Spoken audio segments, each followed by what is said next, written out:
సంతోషం మీ ప్రేమను బట్టి. ఏ సమాచారం లేకపోయినా ఇంతగా అత్యాసక్తితో మీరు ఎదురు చూసి మీకు అందినటువంటి చిన్నపాటి సమాచారం, అది మౌత్ పబ్లిసిటీ.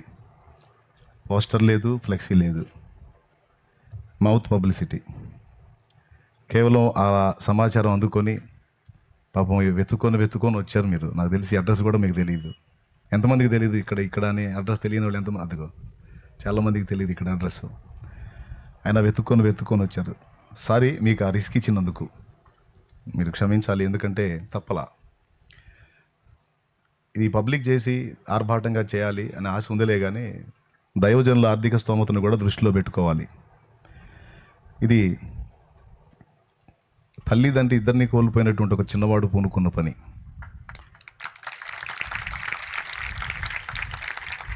మనకి పూర్తిగా లోకం తెలిసి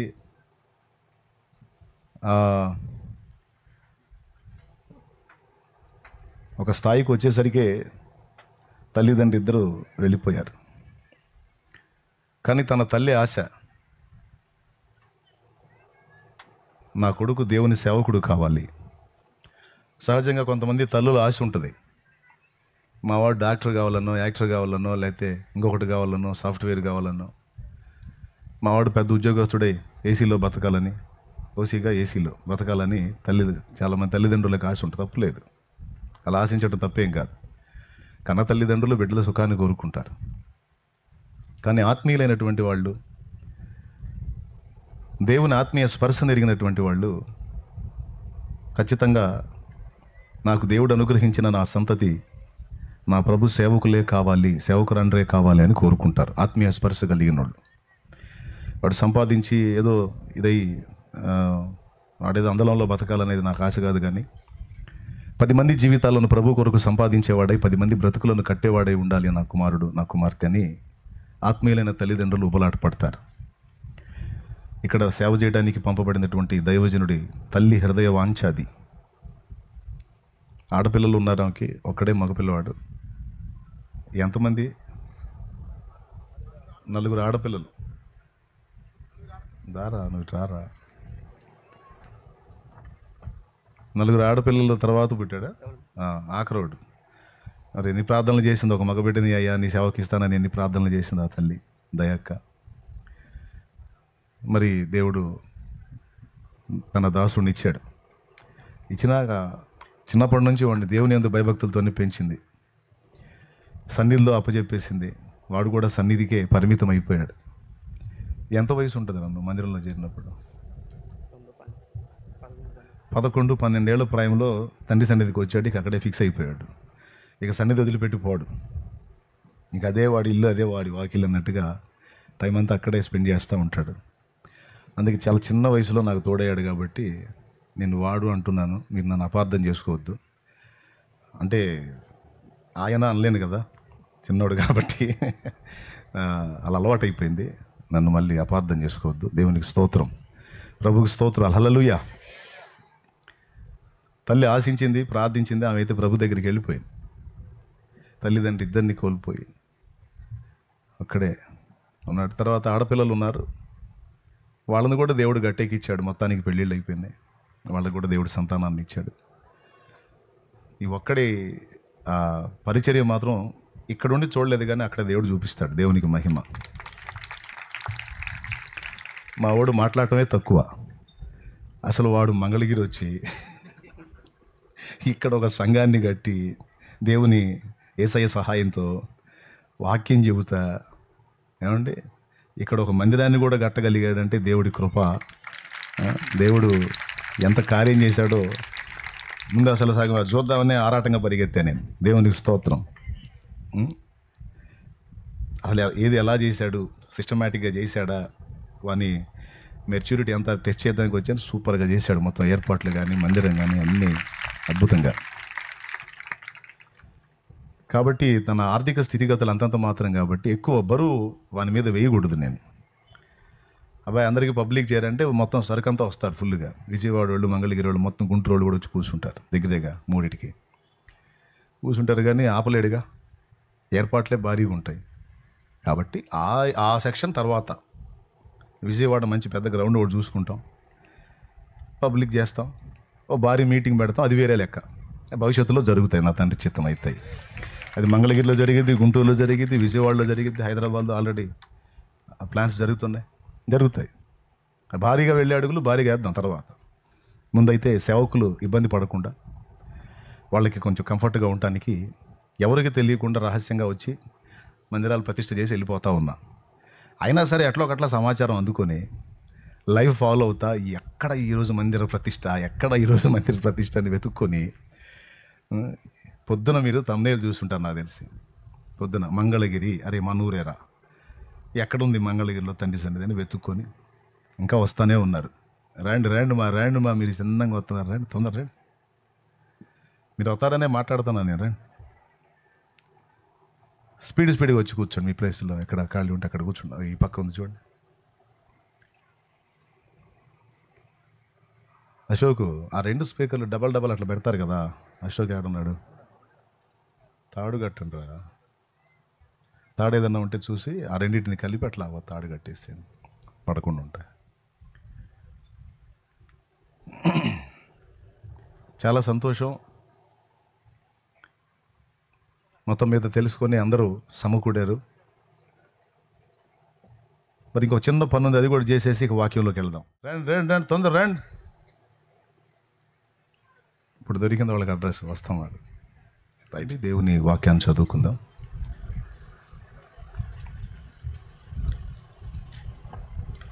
అపోస్తలుల కార్యములు 3వ అధ్యాయము. అపోస్తలుల కార్యములు 3వ అధ్యాయము మొదటి వచనం నుంచి చదువుకుందాం. పగలు 3 గంటలకు ప్రార్థనా కాలమున పేతురును యోహానును దేవాలయమునకు ఎక్కి వెళ్ళుచుండగా. ఎక్కడికి ఎక్కి వెళ్ళుచుండగా? దేవాలయమునకు ఎక్కి వెళ్ళుచుండగా పుట్టినది మొదలుకొని కుంటివాడనే ఒక మనుషుడు మోసుకొని పోబడుచుండెను. వాడు దేవాలయములోనికి వెళ్ళువారిని భిక్షమరుగుటకు కొందరు ప్రతి దినము వానిని శృంగారమును దేవాలయపు ద్వారమునొద్ద ఉంచుచూ వచ్చారు. పేతురును యోహానును దేవాలయములో ప్రవేశింపబోవున్నప్పుడు వాడు చూచి భిక్షమడుగగా పేతురును యోహానును వారిని తేరి చూచి మా తట్టు చూడుమనిరి.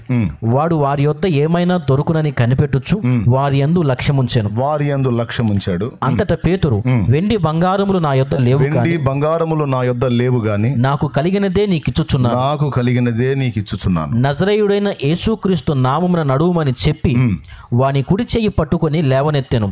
వెంటనే వాని పాదములను చీలమండలను బలము పొందెను. వాడు దిగ్గున లేచి నిలిచి నడిచెను. నడుచుచు గంతులు వేయుచు దేవుని స్తుతించుచు వారితో కూడా దేవాలయములోనికి వెళ్ళెను. చిన్న మాట ప్రార్థన చేసుకుని దేవుని పరిశుద్ధాత్మ నడిపింపును సమాధానాన్ని అపేక్షిద్దాం. ప్రేమ కలిగిన మా మహాపరిశుద్ధ తండ్రి, ఘనుడవగు దేవా, నీకు స్తోత్రము. నీ దయాపూర్వక సంకల్పాన్ని బట్టి శుభవేళ నా ప్రభువా, ఈ మంగళవారం రోజున మంగళగిరి ప్రాంతంలో నా ప్రభువా నీవు అనుగ్రహించిన మందిర ప్రతిష్టారాధనకు మమ్మల్ని సమకూర్చినందుకు నీకు స్తోత్రములు. మొత్తం 3 మాలు మంగళవారం మంగళగిరి మందిర ప్రతిష్ట ప్రభు, అన్నీ కలిసి వచ్చేటట్టు చేసావు. నీకు స్తోత్రం ప్రభువా. నువ్వు ఆశ్చర్యకరుడు నాయన, నీకు వందనాలు. ఇది నీవు ఏర్పరిచిన దినం నా ప్రభువా. ఈ ప్రాంతంలో కొంతమంది దైవజనులు పరిచర్య చేస్తూ ఉండగా మాకు అనుగ్రహించిన కృప మేరకు మేము సహా ఈ ప్రాంతంలో సేవ చేయడానికి మాకు ద్వారాలు తెరిచినందుకు స్తోత్రములు తండ్రి. మా దేవా, నీ దాసుడు అల్పజ్ఞుడు ప్రభు, నీ దాసుని మరుగు చేసి నీవే మా అందరితో మాట్లాడు. ఉపదేశాన్ని అడ్డగింపజూసే సైతాను, దురాత్మ, దయ్యపు అంధకార శక్తులు, అదర శక్తుల ప్రభావము నజరేయుడగే అధికారం కలిగిన నామంలో బంధిస్తున్నాం. దేవా, రండి, మీ సన్నిధి మా మధ్య ప్రత్యక్షపరచండి. మీ స్వరము మాకు వినిపించండి. మీ వాక్కు మాకు అనుగ్రహించి మమ్మల్ని బలపరచమని స్తుతి మహిమ నీకే చెల్లిస్తూ యేసు ప్రశస్త నామమున ప్రార్థించి స్తుతించి విశ్వాసమును బట్టి స్వతంత్రించుకుంటున్నాం తండ్రి, ఆమేన్. మన ప్రార్థన విని జవాబిచ్చిన దేవునికి విశ్వాసంతో స్తోత్రాలు చెబుదాం. నేను ఆమేన్ అన్నదాకా చెప్పాలి గట్టిగా. స్తోత్రం స్తోత్రం స్తోత్రం స్తోత్రం.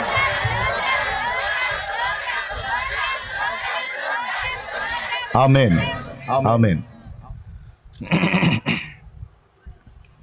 ప్రార్థన చేసిన తర్వాత కార్యం జరిగితే సహజంగా స్తోత్రాలు చెప్పే అలవాటు ఉంటుంది. విశ్వాసం ఏం చేసిద్దంటే కార్యం జరిగిందా కాగదు.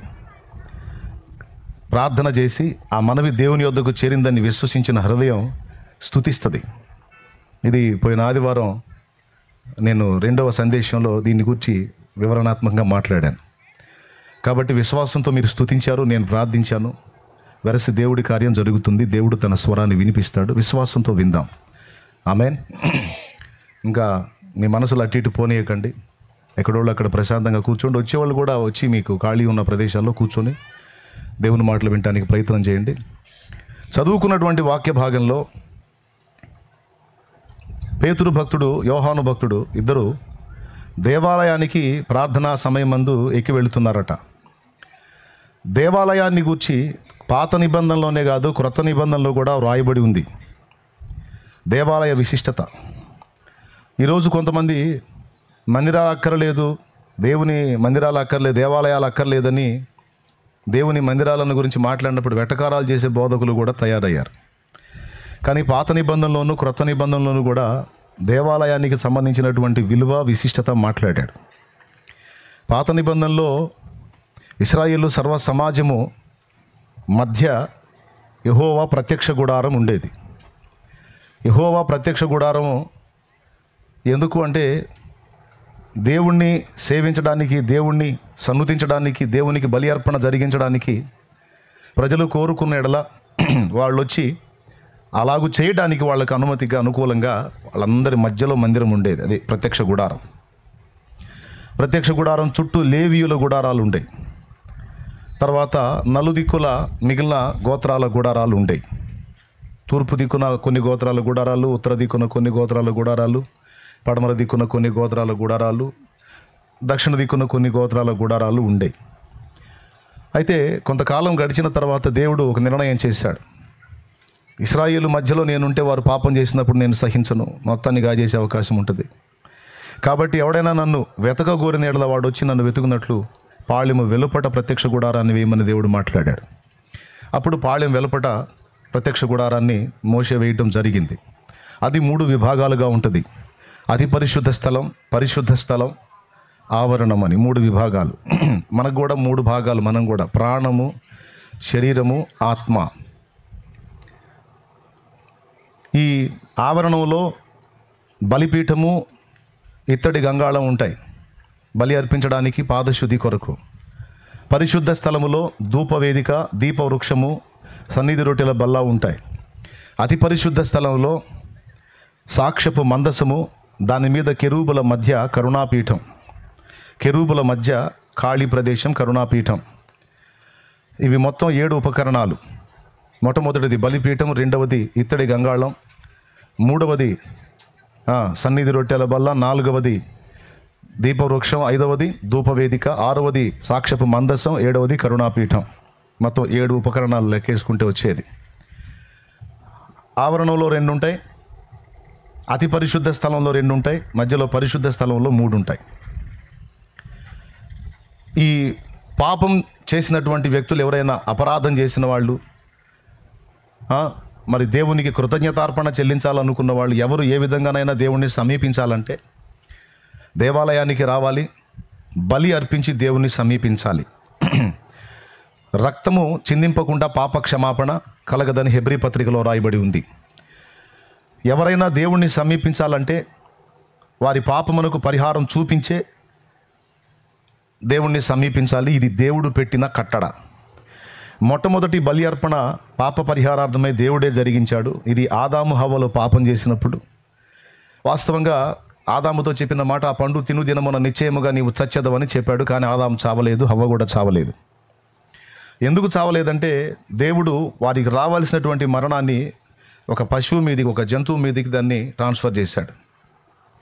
మరణమైతే జరిగింది, వీరు చేసిన పాపానికి చావు అయితే జరిగింది, కానీ అది వారి మీదకి రాకుండా ఒక జంతువు మీదకి వచ్చేటట్టుగా దేవుడు దాన్ని అనుమతించి దాని రక్తము ద్వారా వీరి పాపానికి ప్రాయశ్చిత్తం చేసి దాని చర్మమును తీసి వీరికి చర్మపు చొక్కాయిలు చేయించి తొడిగించాడు. దాని రక్తముతో వీరికి ప్రాయశ్చిత్తం చేశాడు. వాళ్ళకు సిగ్గు తెలిసింది కాబట్టి దాని చర్మంతోనే వీళ్ళ సిగ్గు కప్పాడు. ఇది వారు చేసుకున్నది కాదు, దేవుడే వారి కోసం చేసినటువంటి కార్యం. దేవునికి స్తోత్రం. అక్కడ నుంచి ఆదాముకు అర్థమైపోయింది, దేవుణ్ణి సమీపించాలంటే పాప పరిహారార్థంగా రక్త ప్రోక్షణ జరిగించి తద్వారా దేవుణ్ణి చేరాలి తప్ప డైరెక్ట్గా దేవుణ్ణి పోయి కలుసుకోవడానికి పాపులమైన మాకు అవకాశం లేదన్న సంగతి అర్థమైంది. తర్వాత ఆయనకు పుట్టిన సంతానాన్ని కూడా ఆదాము అవి నేర్పాడు. అందుకే వాళ్ళు ఒక ఏజ్కి వచ్చినప్పుడు కయ్యను హేబెలు బలి అర్పణ చేయడానికి దేవుణ్ణి సమీపించారు. హేబెలు మరి పశువులలో నుండి శ్రేష్టమైన వాటిని తీసుకొచ్చి రక్త సహిత బలిని అర్పించాడు. కయ్యను తను పొలం పండించి ఆ పండించిన ధాన్యంలో నుంచి తీసుకొచ్చి ఆ బలిపీఠం మీద పోశాడు. దేవునికి స్తోత్రం కలుగును గాక. ఆదాము నేర్పింది, ఆదాము చూసింది, ఆదాము చేసింది, ఆదాము నేర్పింది హేబెలు చేశాడు, కానీ కయ్యను చేయలే. కాబట్టి దేవుడు హేబెలును అతని అర్పణను అంగీకరించాను, కయ్యనును అతని అర్పణను త్రోసివేశాను అని ఉంది. ఎందుకు త్రోసేశాడు? అతడు కొన్నదానిలోంచి అతడు తీసుకొచ్చి ఇచ్చాడు, కయ్యను కొన్నదానిలోంచి కయ్యను తీసుకొచ్చి ఇచ్చాడు. ఎందుకని కయ్యను అర్పణ తిరస్కరించబడింది? కొంతమంది అంటారు అది శ్రేష్టమైందిగా లేదు, ఏదో ఉన్నదానిలో కొంచెం తీసుకొచ్చాడు, కానీ హేబెలు మాత్రం బాగా క్రొవిని తీసుకొచ్చి ఇచ్చాడు, అందును బట్టి ఆమోదించాడు. కాదు. రక్తము చిందించకుండా పాపక్షమాపణ కలగదన్న వచనానుసారంగా ప్రాయశ్చిత్తార్థమైనటువంటి బలి ద్వారానే మానవులను దేవుడు ఆమోదిస్తాడు, అంగీకరిస్తాడు. ఇది వాక్యం చెప్తున్న సత్యం. ఈ సత్యం ఆదాము నుండి తర్వాత వచ్చినటువంటి జనాభా మొత్తానికి ఇది అలవాటైంది. అయితే తర్వాత జనులు విస్తరించి తమ తమ మార్గాలు, దేవుడు అనుగ్రహించిన మార్గాన్ని చెరిపేసుకొని తమ తమ సొంత మార్గాలు ఏర్పరచుకొని అసలు దేవుడు ఎవడరా దేవుడు అన్నట్టుగా బతకడం మొదలుపెట్టారు. దేవుని కోపం వచ్చింది. నోవా జలప్రళయం దగ్గర మొత్తానికి చావు డేట్ ఖరారు చేశాడు. ఆ టైంలో ఒక నోవా మాత్రం దేవుని యందు భయభక్తులు కలిగి, ఎందుకంటే భక్తుల కుటుంబానికి చెందినోడు హనోకు వంశానికి చెందినటువంటి వాడు. హనోకు తన తరములో దేవునితో నడిచినటువంటి భక్తుడు. అలాంటి ఆ వంశంలోంచి వచ్చినాడు నోవాహు.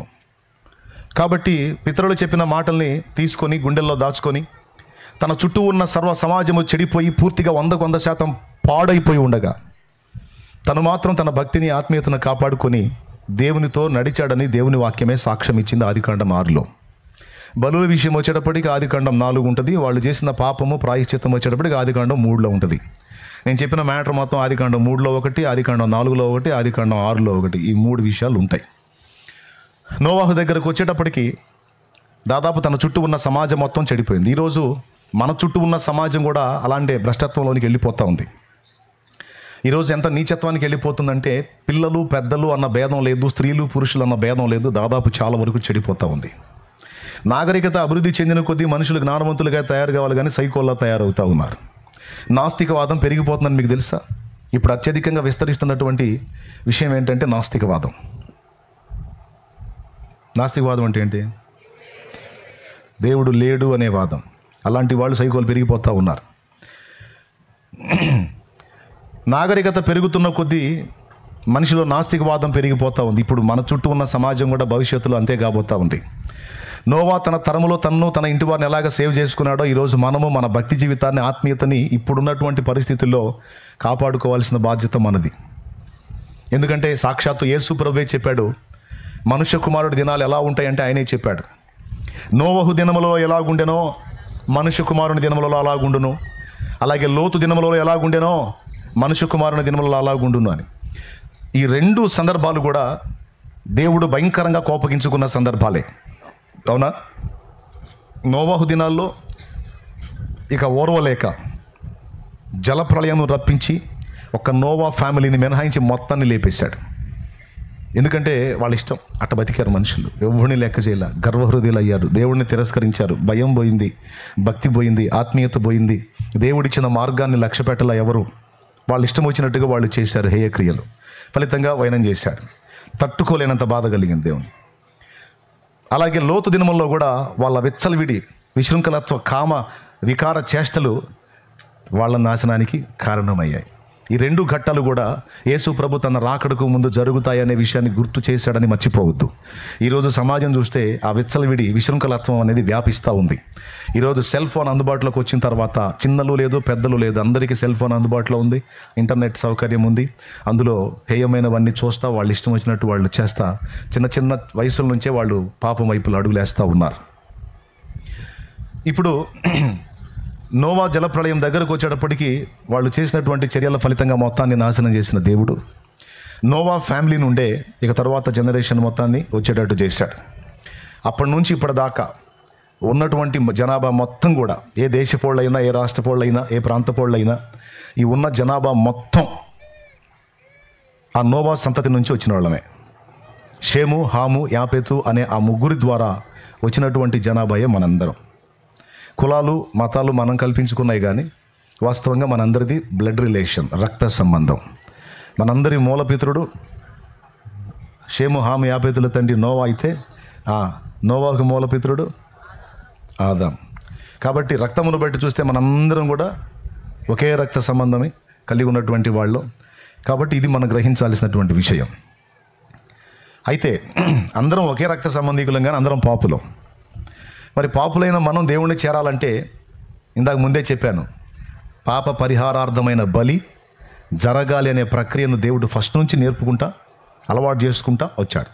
జలప్రళయం అయిపోయిన తర్వాత ఓడలో నుంచి నోవా బయటికి వచ్చిన తర్వాత బలిపీఠం కట్టి పవిత్ర పశువులలోనూ పక్షులలోనూ పవిత్రమైన వాటిని తీసుకొని అక్కడ బలి అర్పణ జరిగించాడు. నీళ్ళలోంచి వాళ్ళు బయటికి రాగానే, ఒడ్డుకు రాగానే, ఆ ఓడ నుంచి బయటికి రాగానే వాళ్ళు చేసిన మొదటి పని ఏంటంటే వాళ్ళు బలి అర్పణ జరిగించారు. నోవా ఆ పని చేసినప్పుడు నోవా ముగ్గురు కుమారులు చూశారు. అంతకుముందు చూశారు, ఆ తర్వాత కూడా చూశారు. బహుశా నాకు తెలిసి వాళ్ళ హృదయాల్లో అది ఉంది. మనం ఎప్పుడు దేవుణ్ణి చేరాలన్నా పాప పరిహారార్థమైన బలిని అర్పించే మనం చేరాలి. ఇంకొక రకంగా మనం దేవుని సమీపించడానికి ఛాన్స్ లేదు అన్న విషయం వాళ్ళు గ్రహించారు. తర్వాత ఆ ముగ్గురు నుంచి జనములు విస్తరింపన ఆరంభించారు. జనాలు విస్తృతమయ్యారు. ఇక భాష ఒక్కటే, పలుకు ఒక్కటే, మళ్ళా మొత్తం నాశనం వైపు అడుగులేయటం మొదలుపెట్టారు. ఆకాశం అంటూ గోపురాన్ని కడదాం రండి అని ఒక పెద్ద గోపురాన్ని మొదలుపెట్టారు. దాన్నే బాబెలు గోపురం అంటారు. ఆ బాబెలు గోపురాన్ని బహుశా 3 కారణాల చేత వాళ్ళు కట్టి ఉండొచ్చు. మొట్టమొదటిది, ఆకాశమున కంటేటువంటి ఒక కట్టడాన్ని నిర్మించాలి అని కోరుకున్నారు. రెండవది, అక్కడేం రాస్తుందంటే గొప్ప గోపురం ఒకటి కట్టుకొని పేరు సంపాదించుకుందాము రండి అని. ఈరోజు గొప్ప పేర్ల కోసం కొంతమంది కొన్ని పనులు చేస్తూ ఉంటారు, గొప్ప పేరు తెచ్చుకోవడానికి. పెళ్ళిళ్ళు ఆర్భాటంగా చేస్తారు, బిల్డింగ్లు ఆర్భాటంగా కడతారు, ఇంకా కొన్ని కార్యక్రమాలు ఆర్భాటంగా చేస్తారు. అందులో బిల్డింగ్లు కూడా ఒకటి. కొంతమంది వాళ్ళ పేరు ప్రఖ్యాతి కోసం బిల్డింగుల్ని తీవ్రంగా కడతా ఉంటారు. మనం కూడా వాళ్ళ ఇంట్లోకి వెళ్తే తిప్పి చూపిస్తారు, మన కాళ్ళు పోయిన దాకా. బాత్రూమ్ కూడా చూపిస్తారు, చూడండి ఎలా కట్టాము అని. అంటే చూసి మనం అబ్బో అంటే వాళ్ళకి ఆనందంలాగా ఉంటుంది అనమాట. ఎందుకంటే పబ్లిసిటీ, ఏదో ఒకటి ప్రజలు మెచ్చుకోవాలి, మెప్పు కోసం. అలాగా మొట్టమొదటిది ఆకాశాన్ని అంటే గోపురం కట్టి అక్కడి నుంచి ఆలోకానికి ఎక్కిపోవచ్చు. వాళ్ళు తెలివి చూడండి. రెండవది, పేరు సంపాదించుకుందాం. ఉన్నదే వాళ్ళు కదా, ఇంకా వాళ్ళు ఎక్కడ పేరు సంపాదించుకుంటారంటే బహుశా వేరే ప్రపంచాలకు చెందినటువంటి వ్యక్తులు అప్పటి కాలంలో భూమి మీదకి వస్తూ పోతూ ఉన్న రాకపోకలు జరిగినాయి. కాబట్టి వాళ్ళ ఎదుట మనం కూడా గంభీరమైన పనులు చేసి పేరు సంపాదించుకుందాం రండి అనే ఆలోచన వారు చేసి ఉండవచ్చు. ఇది రెండో విషయం. మూడవది, ఇంతకుముందు జలప్రళయం వచ్చినప్పుడు మనోళ్ళందరూ చచ్చారు. మనం ఆకాశాన్ని అంటే గోపురం కట్టామనుకో, ఆకాశం అంత నీళ్లు వేయలేడుగా. చూడండి, వాళ్ళు తెలివి చూడండి. కాబట్టి మనం ఆకాశాన్ని అంటే గోపురం కట్టామనుకో, అట్లాంటి ప్రళయాలు వచ్చినప్పుడు మనం అందులో పోయి తలదాచుకోవచ్చు. సూపర్ ఐడియా కదా, వేశారు. అది కాస్త కూస్త కట్టడం చేయటం మొదలుపెట్టిన తర్వాత ఇక దేవుడు డిసైడ్ చేసుకున్నాడు, వీళ్ళకి మళ్ళీ ఎక్కింది రప్పించి, వీళ్ళకి ఎక్కింది మళ్ళీ సొంత ఐడియాలు వేస్తున్నారు, సొంత ఆలోచనలు చేస్తున్నారు. మళ్ళీ నా ఆలోచనలు పక్కన పెట్టేశారు. వీళ్ళని ఎట్టిన వదిలేస్తే పాడైపోతారు. అంతకుముందు జలప్రళయం రప్పించినప్పుడు నేను ప్రామిస్ చేశాను మరోసారి ఆ విధంగా నాశనం చేయనని. మరి ఇప్పుడు చూస్తేనే వీళ్ళు మళ్ళీ నాశనం వైపు అడుగులు వేస్తున్నారని ఆలోచించిన వాడై ఒక రాత్రి తెల్లవారేసరికి వాళ్ళ భాషలు తారుమారు చేసి పెట్టాడు. అప్పటిదాకా అందరూ కలిసి ఒకటే భాష, ఒకటే పలుకు, ఒకటే మాట కదా, కలిసి అందరూ కలిసి గోపురం మొదలు పెట్టారు. ఒక రాత్రి తెల్లవారేసరికి మైండ్లు మారిపోయినాయి. ఇటుకి రాళ్ళు తీసుకురాంటే వాడు ఇంకోటి తీసుకొస్తున్నాడు. నీకేం వచ్చిందిరా, నేను ఒకటి చేతి నువ్వు ఒకటి తెస్తావు ఏంటంటే తగాదేసుకుంటున్నాడు. ఎందుకంటే వీడు మాట్లాడే మాటల్లో కొన్ని బూతులు ఉన్నాయి, వాడి భాషలో, వాడి మాటల్లో కొన్ని బూతులు ఉన్నాయి. కొట్లాడుకుంటున్నారు. చివరికి అర్థమైపోయింది వాళ్ళకి, అరే మన భాష ఒకటికి అర్థం కావట్లేదు, ఏమైపోయిందని. ఆ భాషల ప్రకారం ఆ తారుమారును బట్టి ఇది పూలకుండి అంటే ఇది నిజంగా పూలకుండి అన్నోళ్ళంతా గుంపయ్యారు. ఇది పూలకుండి కాదు, ఇది ఇంకొకటి అన్నోళ్ళందరూ గుంపయ్యారు. అర్థమైందా? అట్లాగా గుంపులుగా విడిపోయి భూమి అందంతటా చెదరగొట్టబడ్డారు. అర్థమైందా?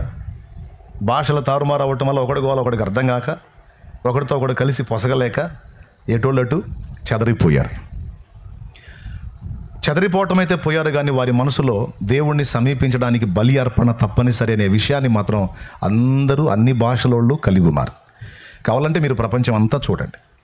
అడవిలో కనీసం బట్టలు కట్టుకోవటం కూడా తెలియనటువంటి స్థితిలో ఉన్నటువంటి ఆటవికులు సైతం దేవుణ్ణి సమీపించాలంటే బలి అర్పణ జరిగించాలి, మన పాపములకు పరిహారంగా మరొక జీవిని బలి ఇవ్వాలి అనేటువంటి విషయాన్ని వారు గ్రహించి ఉన్నారు. వస్త్రాలు కట్టుకోవటం వాళ్ళకి తెలియదు, కానీ బలి ద్వారా దేవుణ్ణి చేరాలనే స్పృహ వాళ్ళకి ఎలా వచ్చింది?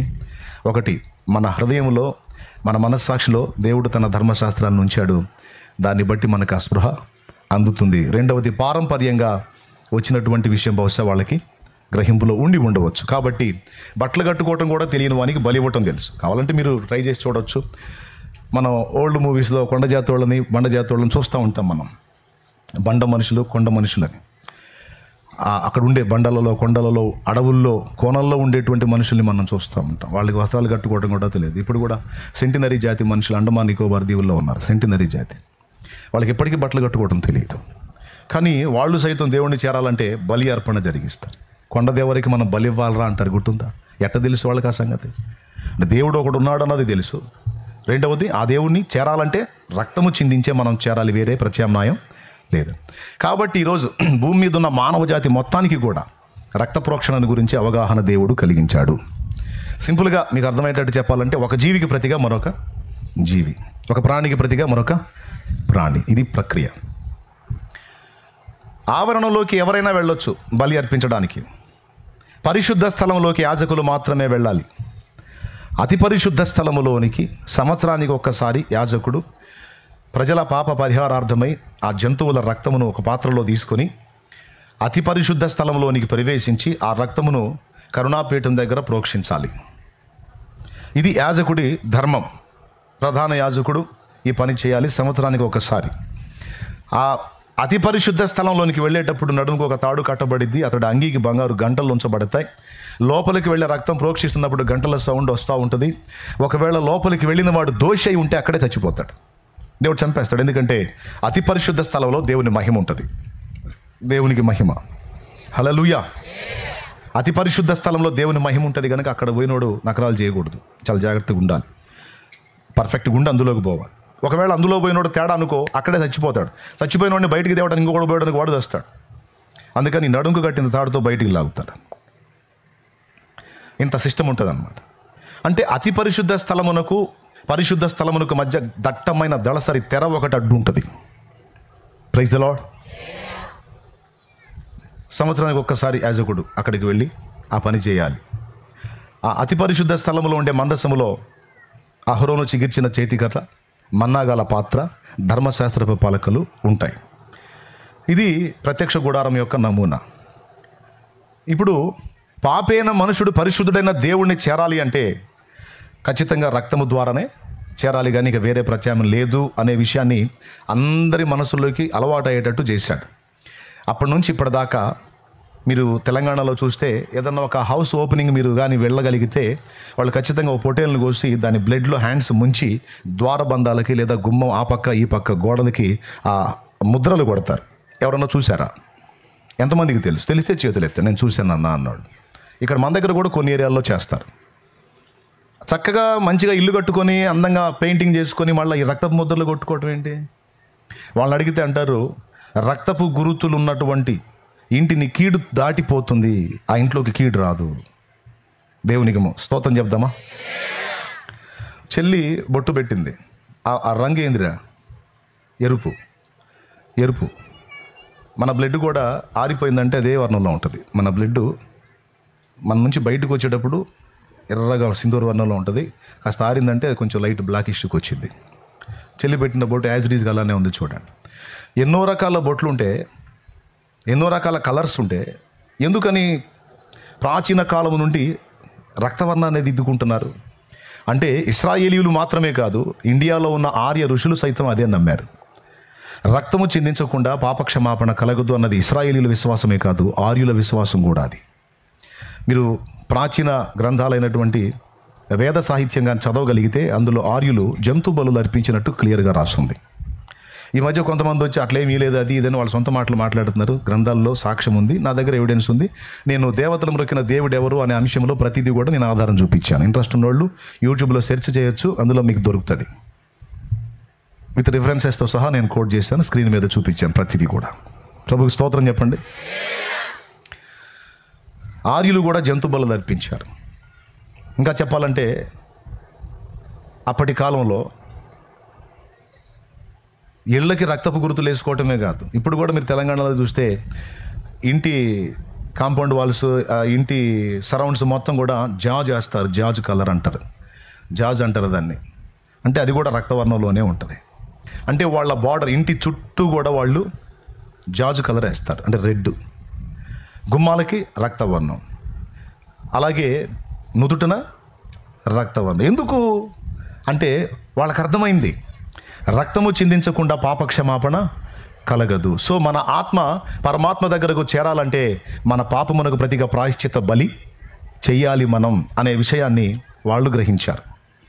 అంతేకాదు వాళ్ళకి దేవుడిచ్చినటువంటి ఆ విషయాలని, దేవుడిచ్చిన ఆ సంగతుల్ని వాళ్ళు ఫస్ట్ వాక్కు ద్వారా ఒకటి నుండి ఒకడికి గురు పరంపర, శిష్య పరంపరలో ఒకడి నుంచి ఒకడికి నేర్పుకుంటూ వచ్చారు. తర్వాత గ్రంథస్థం చేశారు. ఇప్పుడైతే తెలుగులో కూడా అనువదించారు, అవి అందుబాటులోకి వచ్చున్నాయి. దేవునికి స్తోత్రం కలుగును గాక. అందులో చాలా సంగతులు స్పష్టంగా యేసుక్రీస్తును గూర్చినటువంటి సంకేతాలు స్పష్టంగా కనపడతాయి, పోలికలు, సూచనలు క్లియర్గా కనపడతాయి. ముస్లిం సోదరులు నమ్మేటువంటి ఖురాన్ గ్రంథంలో కూడా యేసుక్రీస్తుని గూర్చినటువంటి అనేక సంగతులు రాయబడ్డాయి. ఆర్య ఋషులు పలికినటువంటి వేదవాక్కుల్లో కూడా అనేక రీతులు, అనేక రకాలుగా రాయబడ్డాయి యేసుక్రీస్తుని గూర్చిన పోలికలు. అయితే యేసు అను నామం మెన్షన్ చేయబడలేదు. యేసు అను నామము అపోస్తలులకు బయలుపరచబడింది, అపోస్తలుల ద్వారా జగద్విదితమైంది యేసు అను నామం. మరి ఆ ఒక్క పేరే ఆయనకుందా అంటే చాలా పేర్లు ఉన్నాయి దేవునికి. ఆయనకి చాలా పేర్లు ఉన్నాయి. దాదాపు 39 రకాల పేర్లు వేదంలో ప్రస్తావించబడ్డాయి. అందులో ఒకటి ప్రజాపతి. ప్రజాపతి అంటే ఏంటంటే ప్రజా సృష్ట్య పాలయస్వేతి తస్మాత్ ప్రజాపతి ప్రభవత్ అంటాడు. అంటే ప్రజలందరినీ సృష్టించి పాలించేది వాడు కనుక ప్రజాపతి అని. ఈ ప్రజాపతి అనే ఆయనకి 39 పేర్లు ఉన్నాయి. వాటిలో ఒకటి అగ్ని. ప్రజాపతిరగ్ని, ప్రజాపతిర్వాయు, ప్రజాపతిర్వై బంధు, ప్రజాపతిర్వై హిరణ్యగర్భ, సంవత్సరో వై ప్రజాపతి, యజ్ఞం వై ప్రజాపతి, ప్రజాపతిర్వై సవిత, ప్రజాపతిర్వై ఇంద్ర, ప్రజాపతిర్వై సూర్య, ప్రజాపతిర్వై మహందేవ. అలా రకరకాలుగా ఆయనను గురించి సంబోధిస్తాడు. ఈ ప్రజాపతి అని ఆయనకి మరొక పేరు ఏం చెప్పాను? అగ్ని అని చెప్పాను. శుక్ల యజుర్వేద సంహితలో వాళ్ళు స్పష్టంగా ప్రస్తావించారు. 33,33,33,333 మంది దేవతలు ఉన్నారు అని వాళ్ళు ప్రస్తావించారు. ఇంతమంది ఉండి వీరందరూ కూడా అగ్నినే అర్చింతురు అన్నాడు. శుక్ల యజుర్వేద సంహితలో స్పష్టంగా ఉంటుంది. వీరందరూ అగ్నిని ఆరాధిస్తారు అన్నాడు. ఇప్పుడు కొంతమంది అంటారు, మీరు వేద సాహిత్యంలో కూడా యేసు ప్రభుని గురించి ఉంది, అందులో కూడా సత్యం ఉంది అంటున్నారు కదా, అందులో కూడా యేసు ప్రభుని గురించి ఉంది అంటున్నారు కదా, మరి వాళ్ళు ఇంకా ఇతర దేవతల గురించి కూడా చెప్తున్నారు, మరి అవి కూడా సత్యమేగా అంటున్నారు. అవి కూడా సత్యమేగా, మరి వాటికి కూడా మొక్కొచ్చా అని చెప్పే పాయింట్ జాగ్రత్తగా వినాలి. ఆవేశం పెంచుకుంటేట. దేవునికి స్తోత్రం. ఇప్పుడు 33,33,33,333 అంటే అది ఫైనల్ సంఖ్య. ఉన్నవాళ్ళందరూ వాళ్ళే మొత్తం ఉన్నారు అనుకోండి. వీళ్ళందరూ కలిసి ఒకనికే మొక్కారు, ఆ ఒకడెవరో చూడండి అని మేము చూపిస్తున్నాం. అందరికీ మొక్కమని కాదు, వీళ్ళందరూ కలిసి ఒకడిని ఆరాధించారు, వీళ్ళందరూ కలిసి ఒకడిని ఆశ్రయించారు, వీళ్ళందరూ కలిసి ఒకడిని మొక్కారు, వీరందరూ కలిసి ఒకడిని అర్చించారు, అతడెవరో చూడండి, అది మేము చెప్తున్న సత్యం అని చెప్తున్నాం. అతడెవరంటే అగ్ని అంట. అగ్ని, ఆయన పేరు అగ్ని. అగ్ని అనగానే మీకు ముందు కూర్చోదు అగ్గిపెట్టెలో అగ్ని, పొయ్యిలో అగ్ని, గ్యాస్ స్టవ్లో అగ్ని, ఈ అగ్ని గుర్తొచ్చింది. ఈ అగ్ని కాదండి. అగ్నికి జీవం ఉందా? ఆ అగ్నికి జ్ఞానం ఉందా? లేదు. గీసావంటే తగలబడిపోద్ది మొత్తం, అంతవరకే. అది నీకు తెలివినివ్వదు, తెలివి చెప్పదు. ఆ అగ్ని కాదు. అగ్ని అనే పేరు ఉందట ఆయనకి. అది కూడా ఆయనకి అగ్ని అనే పేరు ఎందుకు వచ్చిందంటే, దేవుడు అంటే అగ్ని అంత నిర్మలుడు, అగ్ని అంత పవిత్రుడు, అగ్ని అంత పరిశుద్ధుడు. నీళ్ళకైనా మనం మురికంటిస్తాం కానీ అగ్నికి మురికంటించలేం. సమస్తాన్ని కాల్చి పడేసిద్ది అగ్ని. కాబట్టి ఆయనకు పాపం అంటించలేము, ఏ పాపము లేని పరిశుద్ధుడు, నిర్మలుడు, స్వచ్ఛమైన వాడు అనే మనకి స్పష్టత కోసం, ఆ గ్రహింపు కోసం అగ్ని అని పిలిచారు. దేవునికి స్తోత్రం. అర్థమైందా? ఈ మాట అక్కడ అగ్ని అని ప్రస్తావించిన మాట అక్కడతో ఆగలేదు, బైబిల్లో కూడా ఆ విషయం ప్రస్తావించబడింది. మీరు చూడగలిగితే హెబ్రీ పత్రిక 12వ అధ్యాయము చివరి వచనం చూడండి ఒకసారి. ఏలయనగా వాళ్ళని తీని నాన్న. హెబ్రీ పత్రిక 12వ అధ్యాయము చివరి వచనం. తీశారు కదా, ఇప్పుడు చూడండి. ఏలయనగా మన దేవుడు దహించు అగ్ని అయి ఉన్నాడు. అద్దుగో, మన దేవుడు దహించు అగ్ని అయి ఉన్నాడు. మీరు గమనించినట్లయితే చాలాసార్లు దేవుని ప్రత్యక్షతలో కూడా అగ్ని కనపడిద్ది. యెహెజ్కేలు గ్రంథంలో యెహెజ్కేలుకి దేవుడు తన సాక్షాత్కారం ఇచ్చినప్పుడు అగ్ని కనపడిద్ది. మోషేకి నిర్గమాకాండం 3లో మండుచున్న పొదలో ప్రత్యక్షమైనప్పుడు అగ్ని మధ్యన పొద నడిమిన అగ్ని జ్వాలలో దేవుడు ప్రత్యక్షమైనట్టు కనపడిద్ది. దేవునికి స్తోత్రం. ఇశ్రాయేలు పెద్దలు 70 మంది కొండ ఎక్కినప్పుడు అక్కడ దేవుడు కనిపించినప్పుడు ఆయన పాదాల కింద నీలము వంటిదని అక్కడ కూడా అగ్ని ప్రస్తావన తీసుకొస్తాడు. అలాగే ఆదికాండం 15లో అబ్రహాముతో ప్రామిస్ చేసినప్పుడు 2 ఖండములను విభాగించి పెట్టినప్పుడు అబ్రహాము ఆ ఖండముల మధ్య ప్రొద్దుగుంకు వేళ అగ్ని జ్వాల వంటిది ఒకటి దాటిపోయాను అక్కడ ప్రామిస్ చేస్తాడనమాట. ప్రామిస్ చేసేటప్పుడు కూడా దేవుడు ప్రత్యక్షమైనప్పుడు అగ్ని జ్వాలే కనపడింది. సో పెంతెకోస్తు పండుగ నాడు అపోస్తల కార్యం 2లో మీరు చూడగలిగితే వారి మీదకి వచ్చినటువంటి అభిషేకం కూడా అగ్ని రూపంలోనే కనపడ్డాడు. పరిశుద్ధాత్మ కూడా అగ్ని వలె అగ్నిగా పరిగణించబడి అగ్నిగా పోల్చబడ్డాడు. అగ్నితో అగ్ని నాలుకల వలె విభాగింపబడి అది అక్కడ కూడా దేవునికి స్తోత్రం. అలాగే మీరు ఇంకా చెప్పుకుంటే చాలా విషయాలు ఉన్నాయి. శద్రకు మేషకు అబేద్నెగోలు అగ్నిగుండంలో విసిరివేయబడ్డప్పుడు డైరెక్ట్గా పోయి నిలబడ్డాడు. అందులో ఆయనకేం కాల. ఆయన అగ్ని, మరి అగ్నిలో ఆయనకి అగ్నికి ఏమైంది? అగ్నిలో అగ్నికి ఏం కాదు. ఆయన బిడ్డలు కూడా తన దూతలను తన సేవకులను అగ్ని జ్వాలలుగా చేయవాడని రాస్తుంది. తన భక్తులు కూడా అగ్ని జ్వాలలే, వాళ్ళు కూడా అందులో ఏం కాల. దేవునికి స్తోత్రం. ఇలా మీరు చాలా వచనాలు చూసుకోవచ్చు దేవుడు అగ్నిగా ప్రత్యక్షమైనటువంటి ఘట్టాలు. సో అక్కడ శుక్ల యజుర్వేద సంహితలో ఏమంటాడంటే, ఇంతమంది ఉండి వీళ్ళందరూ కలిసి అగ్నిని ఆరాధిస్తున్నారు, అగ్నిని అర్చిస్తున్నారు. ఎందుకు వీళ్ళందరికీ అగ్ని అవసరమయ్యాడు? ఓ ప్రశ్న. కొద్ది నీళ్ళు దాగి చెబుతా.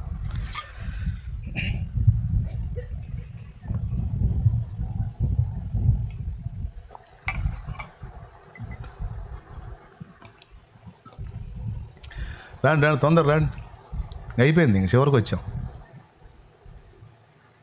దేవునికి స్తోత్రం చెప్పండి అందరూ గట్టిగా. ఎందుకని అగ్నిని ఆశ్రయించారు? ఎందుకు అగ్నిని అర్చించారు? ఎందుకు అగ్నిని యాచించారంటే, సర్వ జీవుల కొరకు, అటు దేవతలు అనబడిన దేవదూతలు కావచ్చు, మానవులు కావచ్చు, మనందరి కొరకు ప్రాయశ్చిత్తార్థమైన బలి కార్యమును జరిగించినది ఆ అగ్నియే. అందుకు అర్థమైందా? ఎందుకు వీళ్ళందరూ కలిసి అగ్నికి సాష్టాంగ పడ్డారు, అగ్నిని ఎందుకు ఆరాధిస్తున్నారంటే, అగ్ని లేకపోతే వాళ్ళకైనా మనకైనా దిక్కు లేదు. ఇంతకు ఏం చేశాడు అగ్ని అంటే, అదే శుక్ల యజుర్వేద సంహితలో చెప్తాడు. పూర్వము అగ్ని పశువై ఉండెను, దేవతలు అగ్ని పశువు చేత యజ్ఞము చేసిరి, అగ్ని భూలోకమును జయించినాడు, భూలోకమునకు అధిపతి అయినాడు అని ఉంటుంది. స్క్రీన్ ఉంటే మీకు స్క్రీన్ మీద చూపిద్దును, కానీ మరి ఇంతమంది గ్యాదర్ అవుతారు, మరి స్క్రీన్లు ఏర్పాటు చేయాలి అని అయితే ఐడియా రాలా. దేవునికి స్తోత్రం. పెద్దగా చెప్పండి. దేవుని చిత్తం అయితే మనం ప్లాన్ చేద్దాం. మంగళగిరిలో, విజయవాడలో భారీ బహిరంగ సభ ప్లాన్ చేద్దాం. అంటే చేయండి, ప్రార్థన చేయండి. అప్పుడు మందుగుండు సామగ్రి అంతా తీసుకొని వస్తా. స్తోత్రం. అప్పుడు విత్ ఎవిడెన్స్తో సహా మీకు స్క్రీన్ మీద మీ కళ్ళకి చూపిస్తాను. ఇక్కడ మన దేవుడు రాజాది రాజు అండి, ముసుగులో వచ్చిపోయేవాడు కాదు, సుప్రీం. ఇంకా గొప్ప విషయం ఏంటో తెలుసా? భక్తుల చరిత్రలన్నీ, మహానుభావుల చరిత్రలలో వచ్చిపోయినాక రాయబడతాయి. ఇక్కడ మన సుప్రీం చేసిన పని ఏంటో తెలుసా? ఆయన రాకముందే ఆయన సంగతి ఏందో గ్రంథాల్లో వచ్చేటట్టు చేశాడు. ఆయన అసలు భూమి మీదకి రాకముందే ఆయన సంగతి ఏందో గ్రంథాల్లో వచ్చేటట్టు చేశాడు. అది ఆయన గొప్పతనం. చాలా స్పష్టంగా ప్రవచనాత్మకంగా ఉంది. ఎందుకు వీళ్ళందరూ కలిసి మొక్కుతున్నారంటే, అందరి పాప పరిహారార్థమై ఆ అగ్నియే పశువై, యజ్ఞ పశువై అందరి పాపాలు తన మీద వేసుకుని అందరి పాప పరిహారార్థమై ప్రాయశ్చిత్త బలిగా తన్ను తానే ఆహుతించుకున్నాడట. శుక్ల యజుర్వేద సంహితలోనే కాదు, ఋగ్వేద సంహిత 10వ మండలం 90వ సూక్తమైన పురుష సూక్తంలో కూడా పరమాత్మ ఆహుతిని గురించి రాస్తుంది.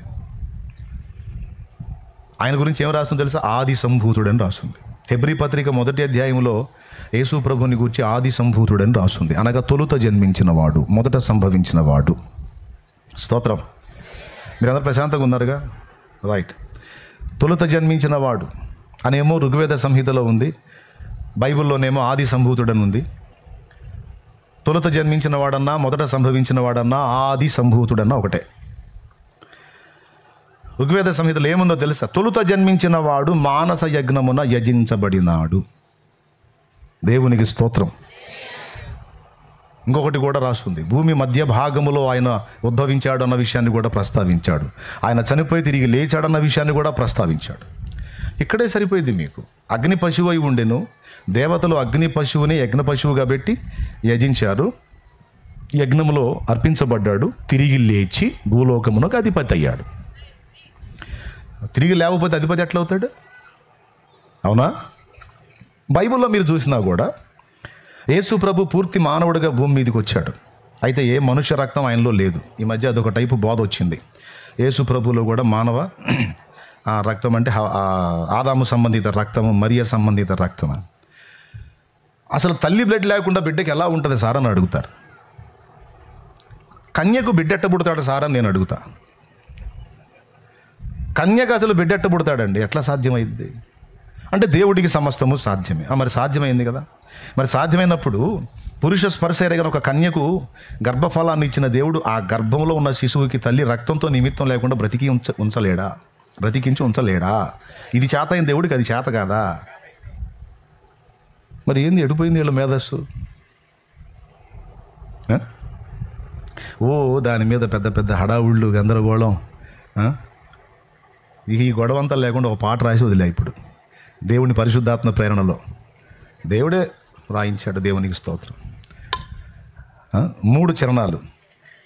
ఏ నరుని రక్తమైనా పాపములను బాపగలదా? ఏ నరుని రక్తమైనా శాపములను, ఏ నరుని రక్తమైనా పాపములను కడుగగలదా? ఏ నరుని రక్తమైనా శాపములను బాపగలదా? పాపాలనే కడిగి శాపాలనే బాపి, పాపాలనే మీరే బాగా బాపి పరిశుద్ధపరచును నా యేసు రక్తము, పరిశుద్ధపరచును నా యేసు రక్తము. యేసు రక్తము పరిశుద్ధ రక్తము, యేసు రక్తము అది దైవ రక్తము. యేసు రక్తము పరిశుద్ధ రక్తము, యేసు రక్తము అది దైవ రక్తము. యేసు రక్తము అది దైవ రక్తము, యేసు రక్తము అది దైవ రక్తము. దేవునికి నేనంటాను, ఏసైలో కూడా మరియమ్మ రక్తం ఉంటే ఇంకా ఏసైను బలి చేయటం ఎందుకు? మరియమ్మని చేస్తే పోయింది. మళ్ళీ ఆమెకి మళ్ళీ గర్భఫలం, అంతే కదా బ్రదర్? దేవునికి స్తోత్రం. లేకపోతే ఎవరన్నా మంచి పద్ధతి కల్లా మనిషిని ఎవరన్నా తీసుకొచ్చి చేసేస్తే పోయింది అందరి పాపాలకు బలి ప్రతిగా. అట్లా కుదరదు. ఆదాము నుండి వచ్చినటువంటి మానవ జాతి మొత్తములో ఒకే రక్తం ఎలానే ఉందో పాప స్వభావము కూడా అలాగే అందరికీ సంప్రాప్తమైంది. అర్థమైందా? జన్మలోనూ ఉంది, క్రియల్లో కూడా ఉంది. ఇప్పుడు ఒక మనిషి రక్తము మరో మనిషి పాపానికి ప్రాయశ్చిత్తంగా బలి ఇవ్వడానికి పనికిరాదు. ఆఖరికి దేవదూతల రక్తం కూడా దేవదూతల రక్తమే ఉండదు. ఒకవేళ ఉన్నా అది కూడా పనికిరాదు. ఎందుకంటే వాళ్ళ దగ్గర కూడా లోపాలు ఉన్నాయి. ఏబు గ్రంథము 4:18 చెప్పాడు, ఆయన తన సేవకులను నమ్ముటలేదు, తన దూతల యందు లోపములు కనుగొనుచున్నాడు అని. దేవదూతలకు బ్లడ్ లేదు, ఒకవేళ ఉంటే ఆ రక్తం కూడా పనికిరాదు. దేవునికి స్తోత్రం. ఎందుకండి వాళ్ళ దగ్గర కూడా లోపాలు దొరికినాయి దేవుడికి. ఇక మన సంగతి సరే ఇక మన సంబడం మనకి తెలిసిందేగా, ఇంకొకళ్ళు చెప్పాలా మనకి? ఏమండి, నా దగ్గర ఏ పాపం అసలు లేదు, అసలు నేను అగ్ని అంత పవిత్రుడిని పరిశుద్ధురాలు అన్నోళ్ళు ఒకళ్ళు చేయొచ్చండి. గజమాల ఆర్డర్ చేస్తాం, మంగళగిరిలో దొరికిద్ది. ఒక్కళ్ళు కూడా లేరు, చిన్నోళ్ళు లేరు, పెద్దోళ్ళు అందరూ అన్న నేను పాపినేనన్నా, మరి నా జీవితంలో కూడా పాపాలు ఉన్నాయి అన్నోళ్ళు చేతులు ఎత్తండి యథార్థంగా. రైట్, అన్ని చేతులు లేచినాయి, ఇక్కడ తప్పదు, ఒప్పుకోవాల్సిందే. అర్థమైందా? అందరి జీవితంలో పొరపాట్లు ఉన్నాయి. ఇప్పుడు మీరందరూ చాలామంది నా ముందు ఉన్నారు. శాలేం రాజు అన్న మంచోడేనా? మరి శాలేం అన్న కోసం త్యాగం చేస్తారా? ఏం లేదు, నా పాపాలు ఎత్తుకొని మీరు మోయండి అని అడుగుతా. ఎవరన్నా ఒకళ్ళు చెయ్యెత్తితే నేను నా పాపాలని మీ మీద మోపుతా అని నేను అడుగుతా. నేను మోస్తానన్నా అన్నోళ్ళు ఎవరైనా ఉన్నారా? శాలేమన్న పాపాలు నేను మోస్తాను అన్నాడు. అప్పుడు నేను అడిగే రెండో ప్రశ్న ఏంటో తెలుసా? నీ దగ్గర ఏం పాపం లేదా? ఆల్రెడీ నీ బ్యాగ్ ఫుల్ బాబు, ఇంకా నా సరుకు వేసుకునేది ఎక్కడుంది నీ దగ్గర? Already full. అట్లాగే అందరు బ్యాగులు ఫుల్ అయిపోయింది. ఇక్కడ ఖాళీ బ్యాగులు ఎవరు లేవు. కొంతమంది ఏం బయటికి చేశారు కనపడేటట్టు, కొంతమంది ముసుగులో చేశారు, కొంతమంది ఆలోచనలో తలంపులో చేశారు. నడక పడక ఆలోచన తలంపు క్రియ మాట చేష ఎక్కడో చోట ఏదో ఒకటి ప్రతిరోజు తేడా జరుగుతుంది. కాబట్టి అవన్నీ కొప్పేసుకుంటే మనకంటే ఎక్కువ బరువు తేలుతాయి ఆ పాపాలు. ఎవరు ఖాళీ లేరు, ఎవరికి తగ్గ వాళ్ళకి. మరి ఇప్పుడు చెప్పండి, దేవుడుగా వచ్చి ప్రాణం పెట్టడానికి కుదిరిద్దా? రెండు కారణాల చేత కుదరదు. మొట్టమొదటిది, ఈ భూమి ఆయనను మొయ్యలేదు, పట్టడు. ఎందుకంటే ఆకాశ మహాకాశాలు పట్టజాలనోడు ఈ భూమి ఏడమోపిద్ది ఆయన అసలు? పాదపీఠమే అన్నాడు, కాలు పెట్టుకునే పీఠ ఇది. అందులో టోటల్ బాడీ ఆడొచ్చింది. సముద్రాన్ని ఎంతమంది చూశారు? సముద్రాన్ని చూసిన వాళ్ళు చేతులు ఎత్తాలి. చూసారా ఎన్ని నీళ్ళు ఉంటాయి? చాలా ఉంటాయా? భూమి మీద 3 వంతులు నీళ్ళే, 1 వంతు భూమి, అవునా? అయితే అలాంటి నీళ్ళని పుడిసిలితో కొలిచి పోశాడని యెషయా గ్రంథము 40వ అధ్యాయం 12వ వచనంలో ఉంది. పుడిసిలితో జలములను కొలిచిన వాడెవరు? పర్వతాలను త్రాసులో తూచిన వాడెవరు? మళ్ళీ ఎప్పుడు మర్చిపోకుండా గుర్తుంటుందని పాటలో పెట్టుకున్నా. దేవునికి స్తోత్రం. పుడిసిటిలోన జలములను కొలిచిన వాడితడు, పర్వతములను త్రాసులో తూచిన వాడితడు. పుడిసిటిలోన జలములను కొలిచిన వాడితడు, పర్వతములను త్రాసులో తూచిన వాడితడు. శూన్యములోన జ్యోతులను నిలిపిన వాడితడు, శూన్యములోన జ్యోతులను నిలిపిన వాడితడు. కొలపాత్రలోన భూమిని కొలిచి పోసిన వాడితడు, కొలపాత్రలోన భూమిని కొలిచి పోసిన వాడితడు. జగతి పునాదులు వేయబడక ముందే,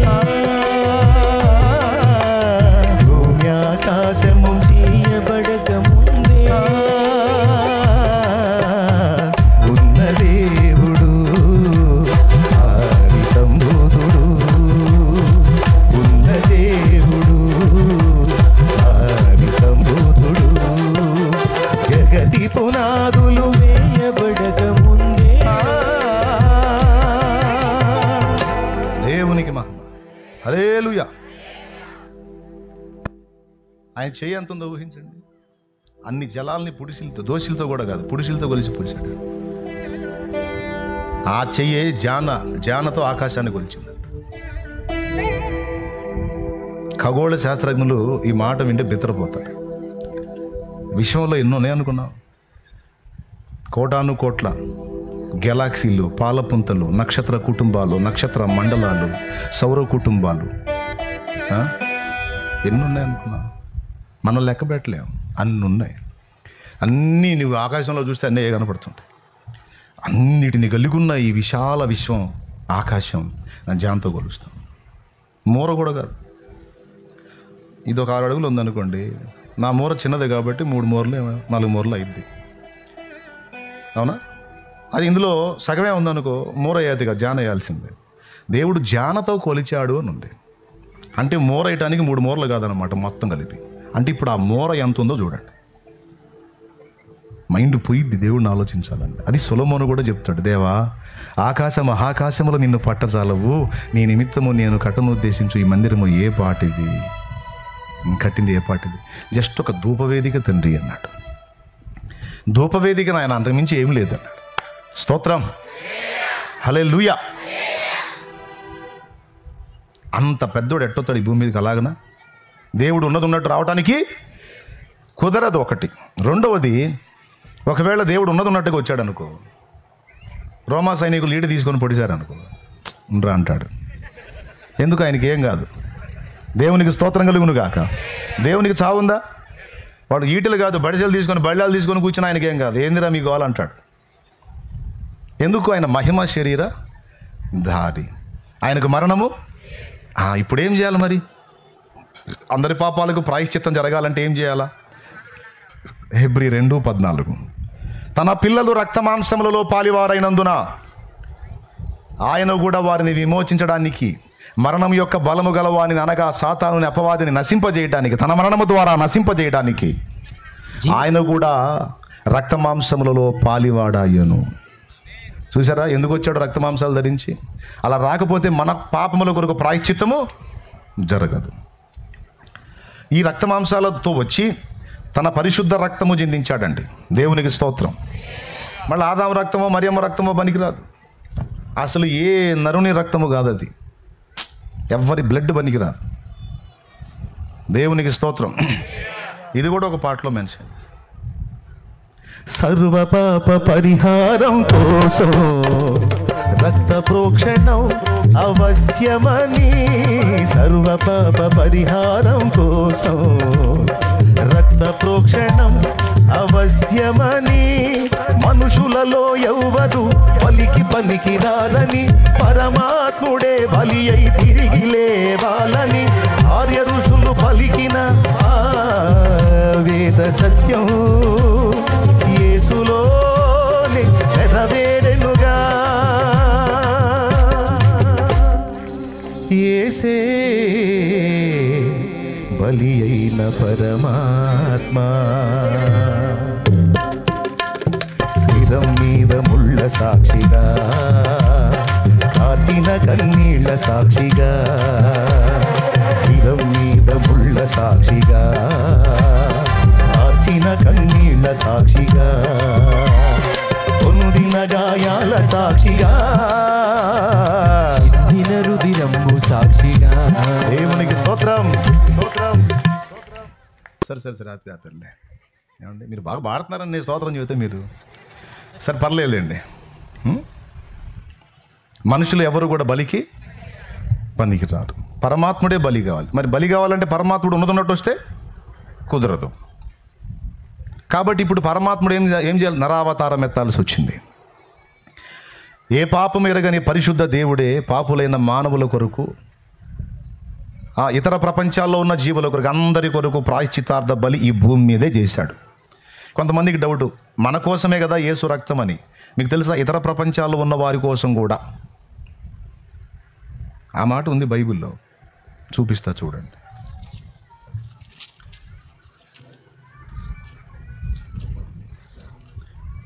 ఒకసారి కొలసై పత్రిక తీయండి. 19-20 వచనాలు చదవండి. తొందరగా తీయండి. ఆయన యందు సర్వ సంపూర్ణత నివసింపవలెననియు, ఆయన శిలువ రక్తము చేత సంధి చేసి ఆయన ద్వారా సమస్తమును, అవి భూలోకమందున్నవైనను అది ఆ మాట గమనించండి. అవి భూలోకమందున్నవైనను పరలోకమందున్నవైనను వాటినన్నిటినీ ఆయన ద్వారా తనతో సమాధానపరుచుకొనవలెనని. భూలోకంలో అంటే మనం ఉన్నాం, పరలోకంలో కూడా ఉన్నాయా? శిలువ రక్తం చేత సంధి చేయబడాల్సినవి ఉంటేనేగా మాట్లాడాడు. భూలోకమందున్నవైనను సరే, పరలోకమందున్నవైనను సరే, సమస్తమును ఆయన ప్రియకుమారుని రక్తము ద్వారా తనతో సమాధానపరుచుకోవాలని, సంధి చేయాలని తండ్రి అభీష్టమైందట. ఓకేనా? ఇప్పుడు చెప్పండి, దూతలకి దిక్కెవరు? మానవులకు దిక్కెవరు? అందుకే శుక్ల యజుర్వేద సంహితలు అందరూ కలిసి ఆయనకే సాష్టాంగపడ్డారు, అగ్నికి. ఎందుకంటే అగ్ని ప్రాయశ్చిత్త యజ్ఞం కాకపోతే దిక్కు లేదు. దేవుడే బలి కావాలి. అందరిని నిర్మించిన నిర్మాణకుడైన సృష్టికర్తే తన్ను తాను ఆహుతి చేసుకోవాలి. ఓకేనా? అందుకోసం మానవ శరీరం ధరించాలి. మానవుల రక్తం వంటి రక్తం ధరించాలి, కానీ అది మళ్ళీ మనుషులతో లింక్ అయిన రక్తం కాకూడదు. మళ్ళీ బ్లడ్ ఉండాలి ఆయనకి. వీళ్ళు అంటారు ఆయన కూడా రక్తం ఉందిగా, రక్తం ఉన్నప్పుడు మనిషి అవుతాడుగా, దేవుడికి రక్తం ఉంది ఆయనది, కాబట్టి యేసు మానవుడే, మనుషులకు పుట్టినోడే, మనుషుల రక్తం పంచుకు పుట్టినోడే. కాదు సోదరా, కాదు. యేసు మానవుడే, మానవ శరీరమే ధరించాడు, కానీ యేసులో ఉన్న రక్తము దైవ రక్తం అని అపోస్తల కార్యం 20వ అధ్యాయం 28వ వచనం సాక్ష్యం ఇచ్చింది. త్వరగా ఇంట్రెస్ట్ ఉంటే దాన్ని నోట్ చేసుకో. దేవుడు తన స్వరక్తం ఇచ్చి సంపాదించిన, అద్దుగో, దేవుడికి రక్తం ఉందా? దేవుడికి రక్తం లేదు. మరి స్వరక్తం ఇచ్చి సంపాదించిన సంఘం అంటాడేంది? అంటే దేవుడికి రక్తం లేదు, అందుకే మానవ శరీరాన్ని ధరించి మనుష్య రక్తం వంటి రక్తము ధరించాడు, కానీ అది మనుషుల రక్తము కాదు, వంటిది తప్ప మనుషుల రక్తమే తీసుకోవాలా. తీసుకున్నాడు అనుకో, మానవ రక్తానికి పాపాలు కడిగే శక్తి ఉందా? మనస్సాక్షిని శుద్ధి చేసే శక్తి ఉందా? శాపాలను తొలగించే శక్తి ఉందా? లేదు. అది ఒక దైవ రక్తానికి, దేవుడి రక్తానికి, పరిశుద్ధ రక్తానికి ఉంది. కాబట్టి ఇప్పుడు మీరు గమనించాలి, ఫస్ట్ నుంచి కూడా జంతు బలులు ఎందుకు సూచించాడంటే, ఒక మనిషికి ప్రతిగా, ఒక జీవికి ప్రతిగా మరో జీవి బలియాగం అనేది మనకు అలవాటు చేశాడు. ఇదంతా ఎందుకంటే తర్వాత భవిష్యత్తులో ఆయనే వచ్చి మన కోసం బలయ్యేటువంటి దానికి ముంగుర్తుగా, సాదృశ్యంగా ఈ పనులన్నీ చేయించాడు. వాస్తవానికి మనకు బదులుగా ఒక జంతువు చెల్లదు. మనవాడు ఎవడన్నా హత్య చేశాడు అనుకో, వాడిని తీసుకెళ్ళి లోపలేశారు. మనం ఒక గొర్రెని తీసుకెళ్ళో, బర్రెని తీసుకెళ్ళో, ఆవుని తీసుకెళ్ళో, ఎద్దుని తీసుకెళ్ళో, సార్ ఎద్దుని తోలుకోండి సార్, మా వాడిని వదలండి సార్ అన్నాం అనుకో, నువ్వు 100 ఎద్దులు తోలినా సరే వాడిని వదలరు.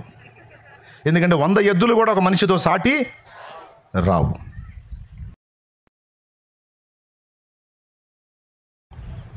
మనిషికి మనిషే. వీడు జంపయ్యాడు అనుకో, వాడిని పట్టుకుంటా, రారా పెళ్ళి కొడక, నువ్వేగా జామీన్ ఇచ్చావురా, ఇప్పుడు నిన్ను తీసుకెళ్ళి, అవునా, జామీన్ ఇచ్చి బెయిల్ ఇప్పించి బయటికి తీసుకొస్తే, ఆ బయటికి వచ్చినోడు జంపయ్యాడు అనుకో, ఎవడైతే జామీందారు ఉన్నాడో వాడిని తీసుకెళ్ళి కూర్చోబెడతారు లోపల.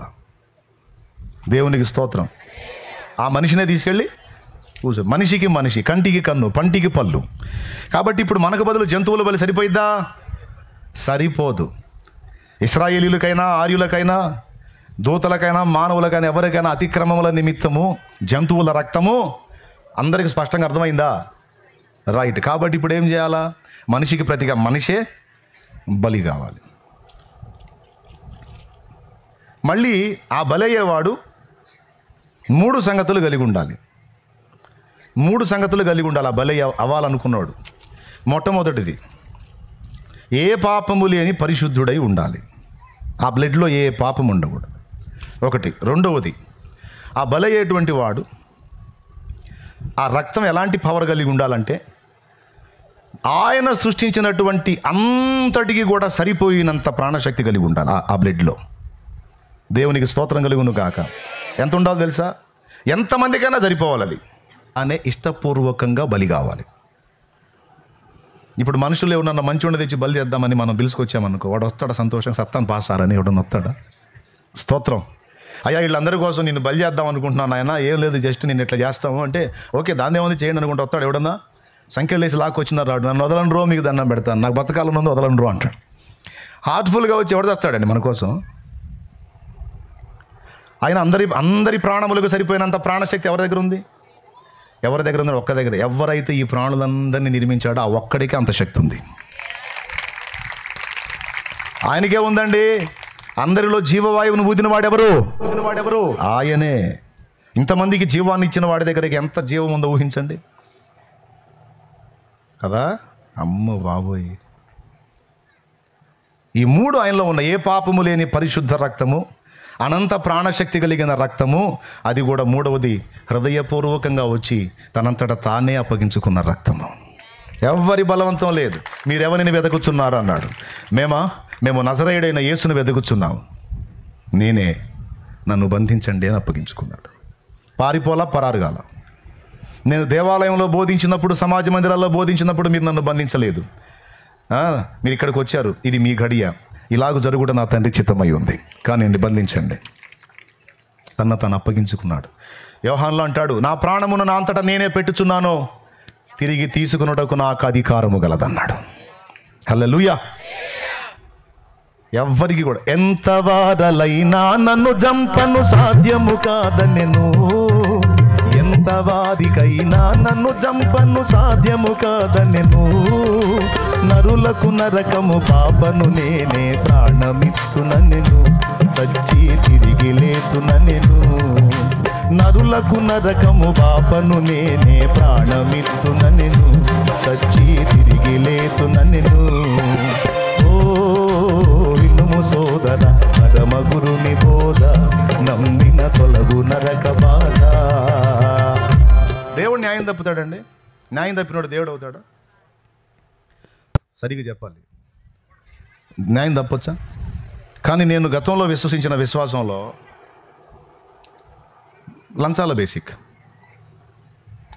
ఏ పాపాన్ని తగ్గ పరిహారం ఏదో ఒకటి అప్పచెబితే పోయింది. నాకు అప్పటి నుంచి డౌట్ ఉంది, కానీ మళ్ళీ అడిగితే అసలు దేవుడిని అలా అనకూడదు, శాపం వచ్చిందంటే మళ్ళీ అదొక పాపం, ఎందుకు వచ్చిన గొడవ అని సైలెంట్గా ఉన్నా. ఇప్పుడు ఒకడున్నాడు 50 మందిని ముంచాడు, 1 కోటి రూపాయలు, 50 మందిని ముంచి 1 కోటి రూపాయలు పక్కన వేసాడు. ఒక 50 లక్షలు లైన్లో తీసుకొని మంచి మంచి క్షేత్రాలన్నీ తిరిగి ఒక 20 లక్షలు ఖర్చు పెట్టాడు ఆ కార్యక్రమాలకి. ఇంకెంత ఉన్నాయి? 80 ఉన్నాయి. 80లో ఇంటికి వచ్చినాక ఒక 20 లక్షలు పెట్టి ఎక్కడెక్కడ వాళ్ళందరినీ పిలిచి అన్నదానం చేశాడు. తినేవాళ్ళందరూ అనుకున్నారు మహాపుణ్యాత్ముడు ఆయన మామూలు పెట్టలేదని. ఓకే, ఇంకెంత ఉన్నాయి? 60లో ఓ 10 లక్షలు తీసుకెళ్ళి దేవుడి పేరిట హుండీలో వేసాడు. ఇంకెంత ఉన్నాయి? 50 వాడి పేరును బ్యాంకులో వేసుకున్నాడు. వాడి పాపం ఉందా పోయిందా? సరిగ్గా ఆలోచించి చెప్పండి. ఏందండి చేసింది? ఒక పాపం 3 పుణ్యాలండి. ఒక పాపం చేశాడు, 3 పుణ్యాలు చేశాడండి. మంచి మంచి క్షేత్రాలన్నీ తిరిగి వచ్చాడు, పుణ్యం వచ్చే క్షేత్రాలన్నీ. కాదు, వాడేమనుకుంటున్నాడు తెలుసా? ఒక పాపానికి ఒక పుణ్యం చెల్లైతే ఇంకా 2 పుణ్యాలు నాకు బ్యాంక్ బ్యాలెన్స్ ఉంది అనుకుంటున్నాడు. ఈ బ్యాలెన్స్తో పాటు ఆ బ్యాలెన్స్ కూడా ఉంది అనుకుంటున్నాడు. అసలు ఎవడు సొమ్మది? వాడి పుణ్యమాని 50 మంది జీవితాలు బలైపోయినాయి కదా. మరి దేవుడు ఇవన్నీ చేశాడు వీడని వీడిని వదిలేస్తే వీడి వల్ల అన్యాయం అయిపోయిన వాళ్ళకి ఏం చెప్తాడు సమాధానం? అది ఎలా న్యాయం? దాన్ని దేవుడు ఎలా ఒప్పుకుంటాడు? ఎందుకు వీళ్ళు ఎందుకు ఆలోచించట్లేదంటే యుగ సంబంధమైన దేవత అవిశ్వాసుల మనోనేతల గుడ్డితనం కలగజేసింది కనుక తాతల తండ్రులు ముత్తాతల దగ్గర నుంచి అదే గోల్లో ఉన్నారు. ఇది కాదురా ఇదంటే చెప్తేనేమో మమ్మల్ని తిడుతున్నారు, తంతున్నారు. ఏం చేద్దాం? తంతే తన్నులు తినంటారా, తిడితే తిట్లు తినంటే సత్యం మాత్రం చెప్పండి అని ఆయన చెప్పాడు కాబట్టి ఊరుకుంటున్నాం. లేకపోతే మనం తిట్టలేకనా, మనం దనలేకనా? దేవునికి స్తోత్రం. అవునా? పట్టుకుంటే మళ్ళీ వాడికి దేవుడు గుర్తొచ్చేటట్టు దనగలం. దేవునికి స్తోత్రం. ఆ ఫీల్డ్లో నుంచి ఇటు వచ్చింది. హల్లెలూయా. వదలని రో మీకు దండం పెడతాన దాకా న్యాయం చేయగలం. బూతులు తిట్టడం మొదలు పెడితే చెవులు రక్తాలు గారేటట్టు తిట్టగలం. కానీ ఆ పర్మిషన్ ఇలా పెద్ద ఆయన అన్నాడు. అందుకని సరే ప్రభు వాడు తిడతాడు, మేము ఎదకుండా ఉంటాం నాయన. ఎందుకు సత్యం చెబితే తిడుతున్నాడు ప్రభు. వాడు మైండ్ పోయింది నాయన. అబద్ధాన్ని నమ్ముతున్నాడు, నిజం చెబితేనే తిడుతున్నాడు. దేవునికి స్తోత్రం కలుగును గాక. అందరి పాప పరిహారార్థమై ప్రాయశ్చిత యజ్ఞమై తన్ను తాను ఆహుతించుకోవడానికి ఇష్టపడ్డ ఆ పరమాత్ముడు మరెవరో కాదు, ప్రభు అయిన యేసుక్రీస్తు. అందరూ ఎదురు చూసిన రక్షకుడు యేసుక్రీస్తు ఒక్కడే. ఆయన శిలువలో ప్రాణం పెట్టినప్పుడు దేవాలయపు తెర పై నుండి కిందికి జినిగింది. అంటే అర్థం ఏంటో తెలుసా? పాపి అయిన మానవుడా, ఇదిగో నీవు నన్ను విశ్వసించినందున నీ పాపాలకు ఇదిగో నేను ప్రాయశ్చిత్తం చేశాను, ఇక స్వేచ్ఛగా తండ్రి దగ్గరికి పోనాయనా, దేవునితో సమాధానపడు నా రక్తము ద్వారా అని రక్తం ఇచ్చాడండి, మనకి రక్షణని ఇచ్చాడండి. లేకపోతే అగ్ని ఆరని పురుగు చావని ఘోరమైన నరకానికి వెళ్ళాలి. కొంతమంది అనుకుంటారు నరకం ఉండదు పాడుండదు అనుకుంటారు. ఈ క్లాత్ తీస్తే ఇక్కడే కనపడుతుంది సగం. ఇప్పుడు తీయాల్సిన అవసరంలా, అప్పుడప్పుడు గాలి ఆగుతున్నప్పుడు కనపడుతుంది. ఈ కాస్త సెగకే ఇంతున కనపడుతుంటే అగ్ని ఆరని పురుగు చావని ఘోరమైన యాతనకరమైన స్థలంలో ఎట్లా బ్రతుకుతారండి? ఎందుకండి మారు మనసు బంధం అంటే నిర్లక్ష్యం చేస్తారు, బాప్తిజం బంధం అంటే నిర్లక్ష్యం చేస్తారు? లెక్కలేదా? ఆయన ఏమన్నా సరదాగా టైంపాస్ కోసం వచ్చిపోయాడా? ఒక రాయి మీద చెయ్యి పెట్టి ఇంకో రాయితో నలగొట్టుకున్నాడు ఏమంటామండి? పిచ్చోడు అంటాం, మంచోడు అంటామా? మైండ్ బాగున్నాడు కూడా ఆ పని చేయడు.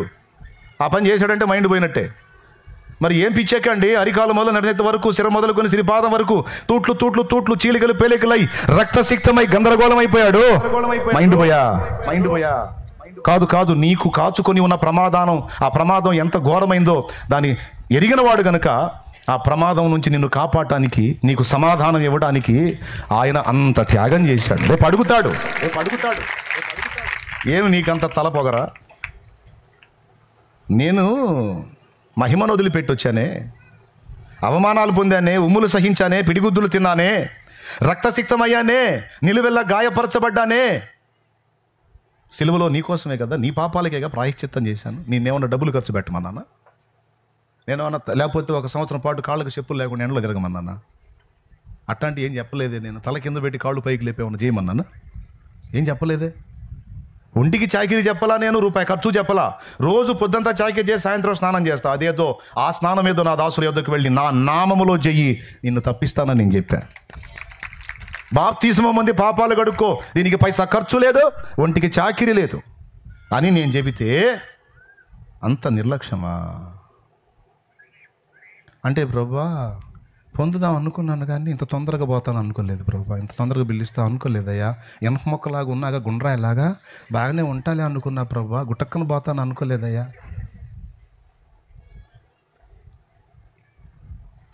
నా సేవకుల ద్వారా చెబుతున్నాగా, నా రాకడ మీ పోకడ తెలియదని నా దాసులు చెబుతానే ఉన్నారు. పాగ్రస్తులకు ఏర్పరచబడిన స్థలంలోకి వెళ్ళాల్సి వస్తుంది.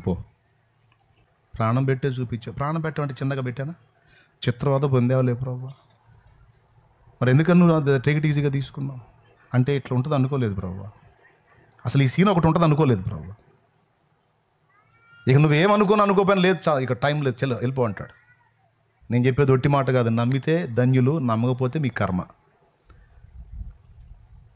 సిలువలో కేక వేసి ప్రాణం పెడితే దేవాలయపు తెర చినిగిపోయింది. అంటే అర్థం ఏంటో తెలుసు, ఇక పరిగెత్తండి రా నా రెక్కల నీడకని. పరిగెత్తండి, ఇక నా రక్తపు కోటలోనికి పరిగెత్తండి. సిలువదారి నా బలిపీఠమా, నీ రక్తపు కోట నాకు నివాసమా.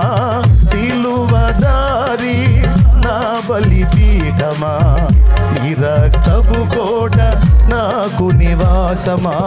నన్ను నీవు పిలుపు రహస్యమా, నన్ను నీవు పిలచిన పిలుపు రహస్యమా. ఇది ఏ నీ త్యాగ సంకేతమా, ఇది ఏ నీ త్యాగ సంకేతమా. శ్రీమంతుడా యేసయ్యా నా ఆత్మకు అభిషేకమా, నా అభినయ సంగీతమా. హల్లెలూయా. యేసు ప్రభు నన్ను దర్శించిన తర్వాత నాకు ఈ మ్యాటర్ అర్థమైపోయింది.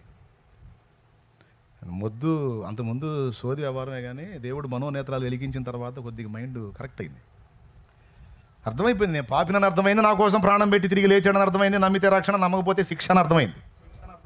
నా ఒంటి మీద పాపాల మురికి, తరతరాల పాపాల మురికి ఉంది నా ఒంటి మీద అర్థమైంది, నా పాపాల మురికి కూడా ఉందని అర్థమైపోయింది. మరి ఇప్పుడు కడిగేసుకోవడానికి ఆలస్యం ఎందుకు? వాయిదా పద్ధతులు ఎందుకు? ఇట్లానే ఆఫర్ వచ్చింది, కూటం పెట్టారు, పిలిచారు. బాబు నేను పొందుతాను అన్నాను, పోయాను. మారు మనసు పొంది ఆయన రక్తంలో కడగబడి బాప్తిజం ఇంకా కాసేపటికి ఇచ్చారు. 3 ఆ ప్రాంతానికి ఇచ్చారు. పోయి స్పేర్ బట్టలు కూడా లేవు అక్కాయ్. కొంతమంది బాప్తిజం పొందామంటే బట్టలు తెచ్చుకోలేదు. కొంతమంది బాప్తిజం ఇంటికాడ చెప్పలేదు. బాప్తిజం పొంది ఊరుకొని అన్నాడు, ఊరుకోకపోతే ఊరేసుకుంటాడు. నిన్ను కాపాడతాడు నరకం నుంచి. రేపు కాపాడతాడు అక్క నిన్ను. మావిడ ఏందనుకుంటున్నారు, ఏంది ఆమె తీసుకెళ్తున్నారు, ఏంది ఆడికి పాతాడు అగ్నే మావిడ అంటాడా? ముందు మనవాడే ఉంటాడు అక్కడ, ఈత కొడతా. ఇంకా నువ్వు పరలోకం పోతుంటే రమ్మని పిలుస్తాడు. నేను ఏడను వాడు బాగలేద్దా ఇట్రా అంటాడు. పోతావా? పాతాళ్ళనికి చెప్పాలి, అదే నువ్వు భర్తవనే భార్యని కాదంటలేదు, ఎవరు రక్షణ వాళ్ళదే. నా ఆత్మ నేను రక్షించుకుంటాను, నువ్వు ఉండు, ఊడిపో, నాకు అనవసరం. నాకు యేసు కావాలి, ఆయన రక్తంలో నా పాపాలు కడిగేసుకోవాలి. నా ఆత్మకు నువ్వు గ్యారంటీ ఇస్తావా? దేవునికి స్తోత్రం. నువ్వు కేసు పెట్టినా సరే నీకే చెల్లిద్ది. జడ్జి కూడా నీకే సపోర్ట్ చేస్తాడు. జడ్జికి చెప్పొచ్చు, సార్ నా ఆత్మరక్షణ సార్, ఆయన గ్యారంటీ ఇస్తాడా? నా ప్రాణం కాపాడుతానని గ్యారంటీ ఇవ్వమనండి, ఎవరిస్తారు సార్ అంటాడు. ఈయనప్పుడు ఎందుకు రా పోనీ, ఆ విశ్వాసం అవుతుంది, నీ విశ్వాసం ఇది పో అంటాడు. హక్కుంది నీకు. బట్టలు తెచ్చుకోలేదులే, మంచి రోజు చూసి తీసుకుందాం అనుకుంటున్నాను. కిస్మిస్ పండుగ చూసి కిస్మిస్ పండగకి తీసుకుందాం. కిస్మిస్ రాకముందే నువ్వు కీస్మని పోతావు. ఎవడికి తెలుసు? దేవునికి స్తోత్రం. ఏమండి, కొంతమంది ఇట్లా, కొంతమంది నేనే గుడ్ ఫ్రైడే రోజు తీసుకుందాం అనుకుంటున్నాను. ఈలోపు గుడ్డు పెడితే స్తోత్రం. కాబట్టి ఇదిగో నేడే రక్షణ దినం, ఇదే కడిగేసుకోమని ఆయన రక్తం గారిస్తే ఆ రక్తంలో కడిగేసుకోకుండా నిర్లక్ష్యం. నువ్వు చేసే ఒక నిర్ణయం నీ లైఫ్ని ఒక టర్న్ చేయొచ్చు. నువ్వు చేసే ఒక పిచ్చి నిర్ణయం నిన్ను పాడు చేయొచ్చు. అదే నేను ఇందాక చదివించిందే.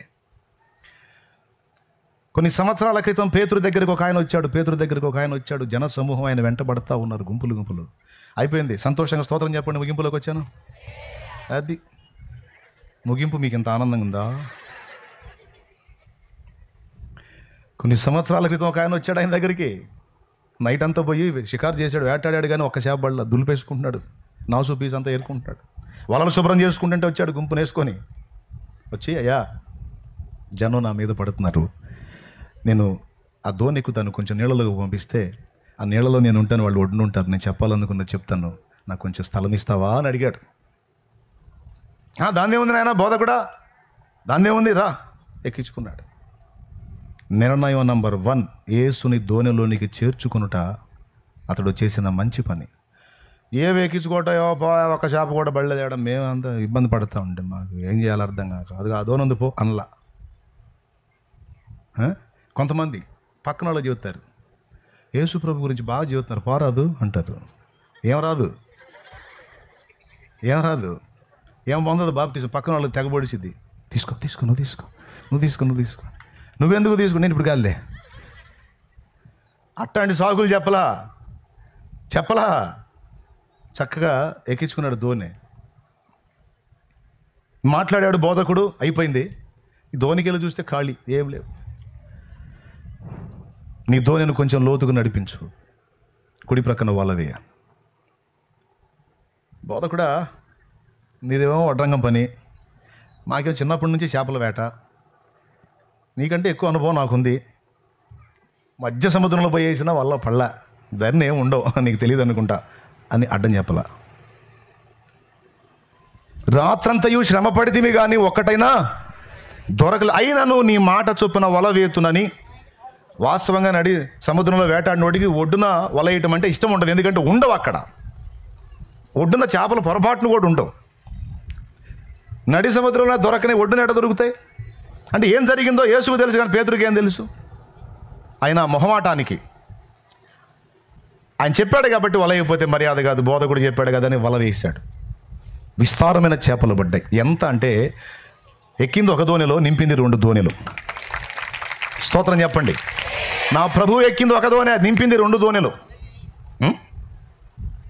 2 దోణిలు. ఎవరు ఈ 2 దోణిల చేపలు?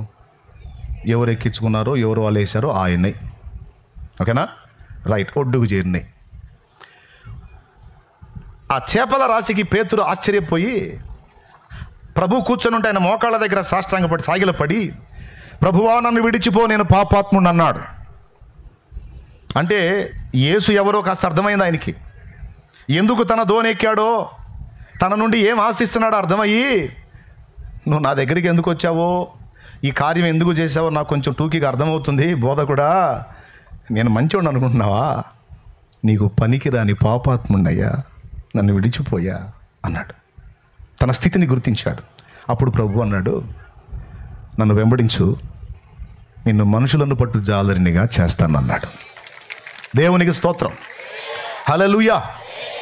ఇప్పుడు ఒకసారి ఆలోచించండి, అదే ప్లేస్లో మనం ఉంటే ఏం చేస్తాం? బ్రదర్? 2 దోణిలు శుభ్రంగా పోయి చేపల వ్యాపారం పెట్టుకునేవాళ్ళు, మారు మాట లేకుండా. ఏంటంటే యేసుప్రభు దీవెనండి, మహారాజు మామూలు దీవించాల. 2 దోణిలు శుభ్రంగా 2 దోణులు అమ్ముకొని, ఇంకా 4 వలలు కొని, ఇంకా 4 దోణులు కొని, ఇక ఎగబడడం సముద్రం మీద. ప్రశ్న, ఇప్పుడు నేను ఏ నిర్ణయం తీసుకోవాలి? బోధకుడి వెంట వెళ్ళాలా, ఆయన మాట వినాలా, లేకపోతే ఈ 2 దోణెల చేపలు తీసుకెళ్ళి అమ్ముకొని వ్యాపారం పెట్టుకోవాలా? 2 దోణెల చేపలు తీసుకొని వెళ్ళి వ్యాపారం పెట్టుకుంటే ధనవంతుడవుతాడు. అప్పుడు శృంగారమును దేవాలయం దగ్గర కూర్చున్న ఆ కుంటివాడైన భిక్షకుడికి బంగారు కాసులు వేయొచ్చు, లేదా వెండి కాసులు వేయొచ్చు. అయిపోయిందిరా తల్లి, ఏం కాసులు వేయొచ్చు? యేసు ప్రభు వెంట ఆయన రమ్మన్నాడు కాబట్టి వెళ్ళాడు అనుకో, చేపలు పోతాయి, దోణులు పోతాయి, వలలు పోతాయి, ఫుడ్ ఉంటుందో ఉండదో తెలియదు, బోధకుడు ఎప్పుడు ఆడ తిరుగుతాడో తెలియదు, ఎవడొచ్చి ఏడదంతాడో తెలియదు. ఎందుకంటే ఈ బోధకుడు మొహమాట లేనివాడు అందరినీ కదిలించుకుంటుంటాడు. స్తోత్రం. అన్ని బాధలే. ఇప్పుడు ఏం చేయాలి? ఇది నిర్ణయం. మన జీవితంలో కొన్ని కీలకమైన మలుపుల్లో మనం తీసుకునేటువంటి నిర్ణయాలు మన భవిష్యత్తును నిర్దేశిస్తాయి. అవి మంచి నిర్ణయాలై సహేతుకమైనవి, మంచి క్షేమకరమైనవైతే వాటి వలన మన భవిష్యత్తు శుభప్రదమై ఆశీర్వాదకరం అవుతుంది. కానీ మనం తీసుకునే నిర్ణయాలు కీలకమైన మలుపులో సరైన నిర్ణయాలు తీసుకోకపోతే దాని ఫలితం లైఫ్ అంతా మనం మోయాల్సి ఉంటుంది. అందరికీ చెప్తున్న, జాగ్రత్తగా వినండి. మన జీవితంలో కొన్ని కీలకమైన మలుపులు ఉంటాయి. ఆ మలుపులో మనం తీసుకునే నిర్ణయాలు, వాటి ఎఫెక్ట్ మనం బతుకంతా మోయాల్సి ఉంటుంది. చదువుకునేటప్పుడే సరైన సబ్జెక్ట్ ఎంపిక చేసుకోవాలి. సరైన దాన్ని ఎంపిక చేసుకోకపోతే రేపు పిచ్చిదాన్ని ఎంపిక చేసుకుంటే దాని ఫలితం దరిద్రం, దీన్ని ఎంచుకున్నాను నేను, అందరూ అది ఎంచుకున్నారు, బాగుంది వాళ్ళ లైఫ్, నా దరిద్రం ఇట్లా అయిపోయిందని బతుకంతా ఏడుస్తూనే ఉంటారు. వివాహ సమయంలో కూడా సరైన నిర్ణయం తీసుకోవాలి. సరైన ఎంపిక, సరైన నిర్ణయం. ఆవేశపడి ఆకర్షణలకు లోనై అందానికో డబ్బుకో ప్రలోభించి ఆస్తులకో అంతస్తులకో ప్రలోభించి అడుగులేస్తే జీవితాంతం యాతన యాతన యాతన. అవునా?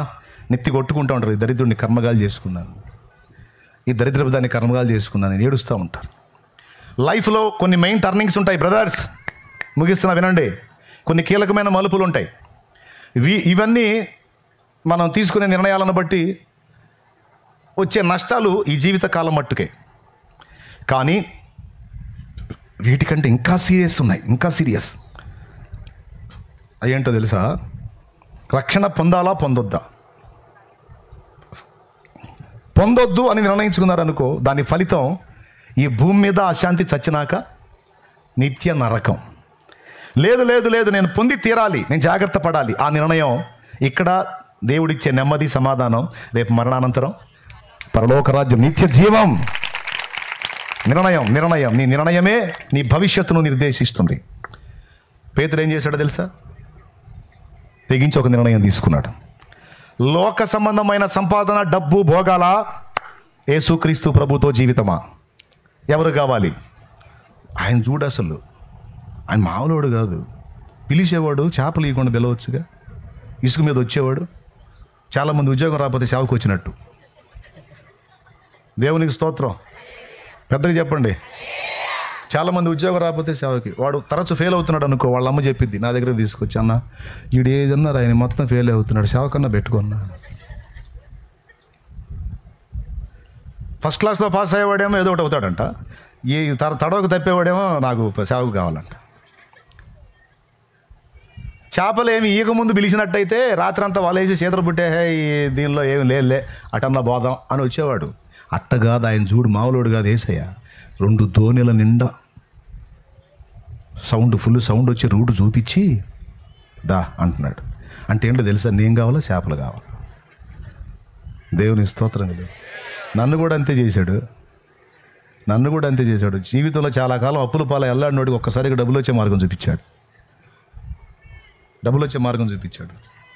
ఆ రూట్ దొరికిన తర్వాత నేను ప్రార్థన చేయటం మొదలుపెట్టా. ఇంతే ఆశీర్వదించు ప్రభా, పెద్ద కంపెనీ పెడతా ప్రభా, చాలా మందికి పని కల్పిస్తా ప్రభా, 10 మంది పాస్టర్లకి నెల నెల సాయం చేస్తా ప్రభా, నీకెందుకు ఇడుగు ప్రభా. ఆయన అంటాడు, అదంతా వదిలేసి సేవ చేయడానికి రారా అంటాడు. ఇదేం బాగలేదు ప్రభా, ఇప్పటిదాకా కరువులో ఉంచి ఒకసారి సమృద్ధినిచ్చి మళ్ళీ సేవ కంటే మళ్ళీ ఒకసాట్లు మరి బతికే, నా వల్ల కాదు ప్రభా, తప్పించుకోవడానికి ట్రై చేసి. నాకేం తెలుసు ఇంత కృప నాకు దాచబడి ఉందని. అసలు మీరెవరు, నేనెవరిని, అసలు ఈ కోటం ఏంది, అడ్రస్ తెలుసా, ఈ ఎండ ఏంది, ఆ టెంట్ ఏంది, ఆ ఒక్కపోత ఏంది, ఏంది బాధలు ఏంది, మీ ఆకలి ఏంది, ఇంతవరకు మందిర ప్రతిష్ఠ కాలేదు ఏంది, ఇదంతా ఏంది అసలు, ఎప్పుడు కైద్దో కూడా అర్థం కావట్లేదు. నేనేమో ఒక పట్టాను వదిలేటట్టు. ఏంది అసలు ఈ అనుబంధం ఏంది? మన అనుబంధం నాకేం తెలుసు, ఆయన కృప. కక్కుర్తిపడి ఆ కంపెనీకి పోయినట్టయితే నేను ఎవడో మీకు తెలిసేది కాదు, అక్కడే ఉండేవాడిని. నా ప్రభు నాకు కావాలని పేతురు డిసైడ్ చేసుకున్నాడు, నిర్ణయించుకున్నాడు. డబ్బా నేనా? డబ్బు ఇచ్చి నిలబడ్డాడు, డబ్బు ఇవ్వకుండా నిలబడలా, ఫుల్ ఇచ్చి నిలబడ్డాడు. నేనా డబ్బా? పేతురు నిర్ణయించుకున్నాడు, నాకు నువ్వే కావాలి. సర్వకృపానిధివి, సంపదల ఘనివి, సర్వకృపానిధివి, సంపదల ఘనివి, సకలము చేయగలని వైపేనా కన్నులేతి చూచెదా. సకలము సకలము సకలము సకలము చేయగలని వైపేనా కన్నులేతి చూచెదా.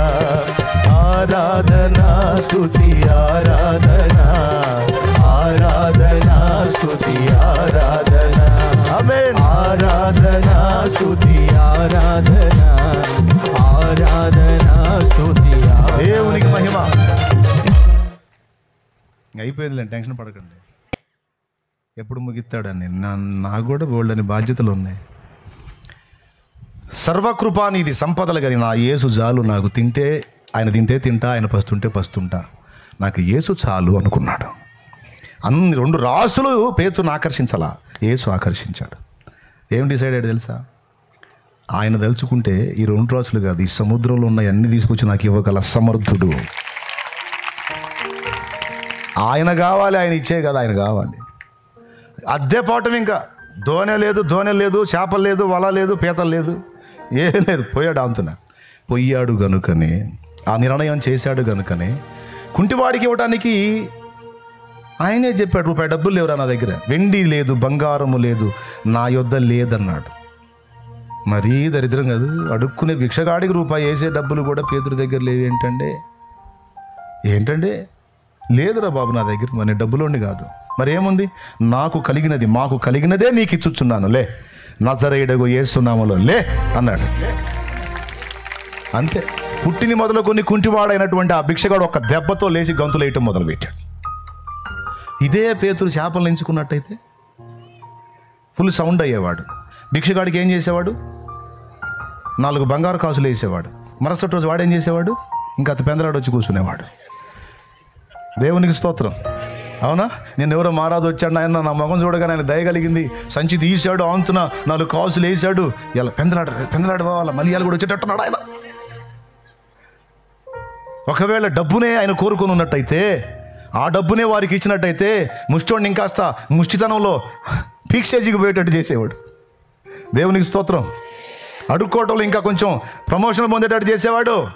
ఇప్పుడు ఏం చేశాడు తెలుసా? ఇక లైఫ్లో అడుక్కునే అవసరం లేకుండా ఏ కాళ్ళు అవిటితనం ఉందో ఆ కాళ్ళ నుంచి బ్రతికించుపో అని చేశాడు. ఇది కదా ఎంపిక చేసుకోవాల్సింది, ఇది కదా జీవితం. ఎవరిని కోరుకోవాలండి? ఎవరిని ఎంపిక చేసుకోవాలి? ఎవరితో నడక, ఎవరితో జీవితం? కొంతమంది ఏం చేశారో తెలుసా? నేను ఏం పర్లేదు, ఇంకా రాలేదేందని చూస్తున్నాను. వాటికి మన పరిచర్యకి అవినాభావ సంబంధం ఉంది.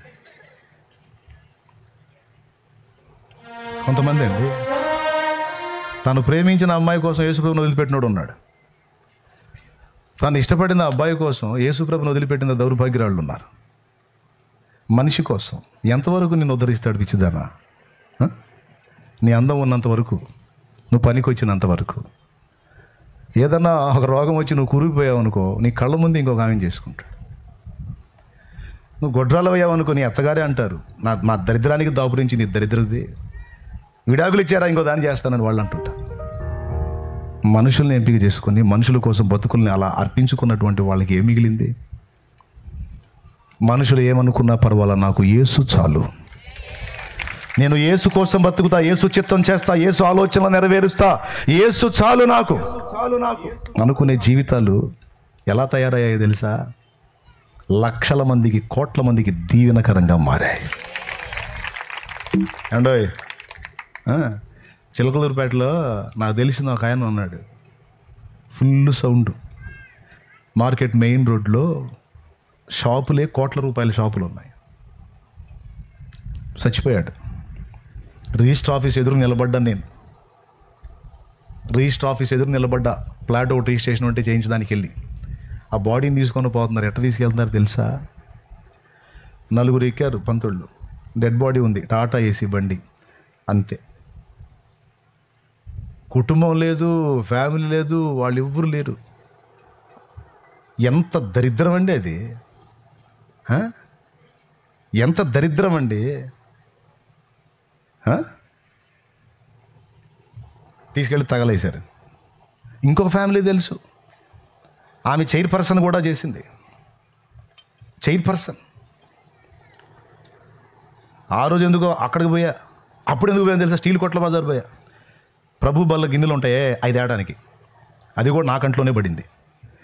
బాక్స్లో డెడ్ బాడీని బయట రోడ్డు మీద పెట్టారు, టెంట్ వేశారు, ఫ్లెక్సీ కట్టారు. ఒక్కడంటే ఒక్కడు కూడా లేడు అక్కడ.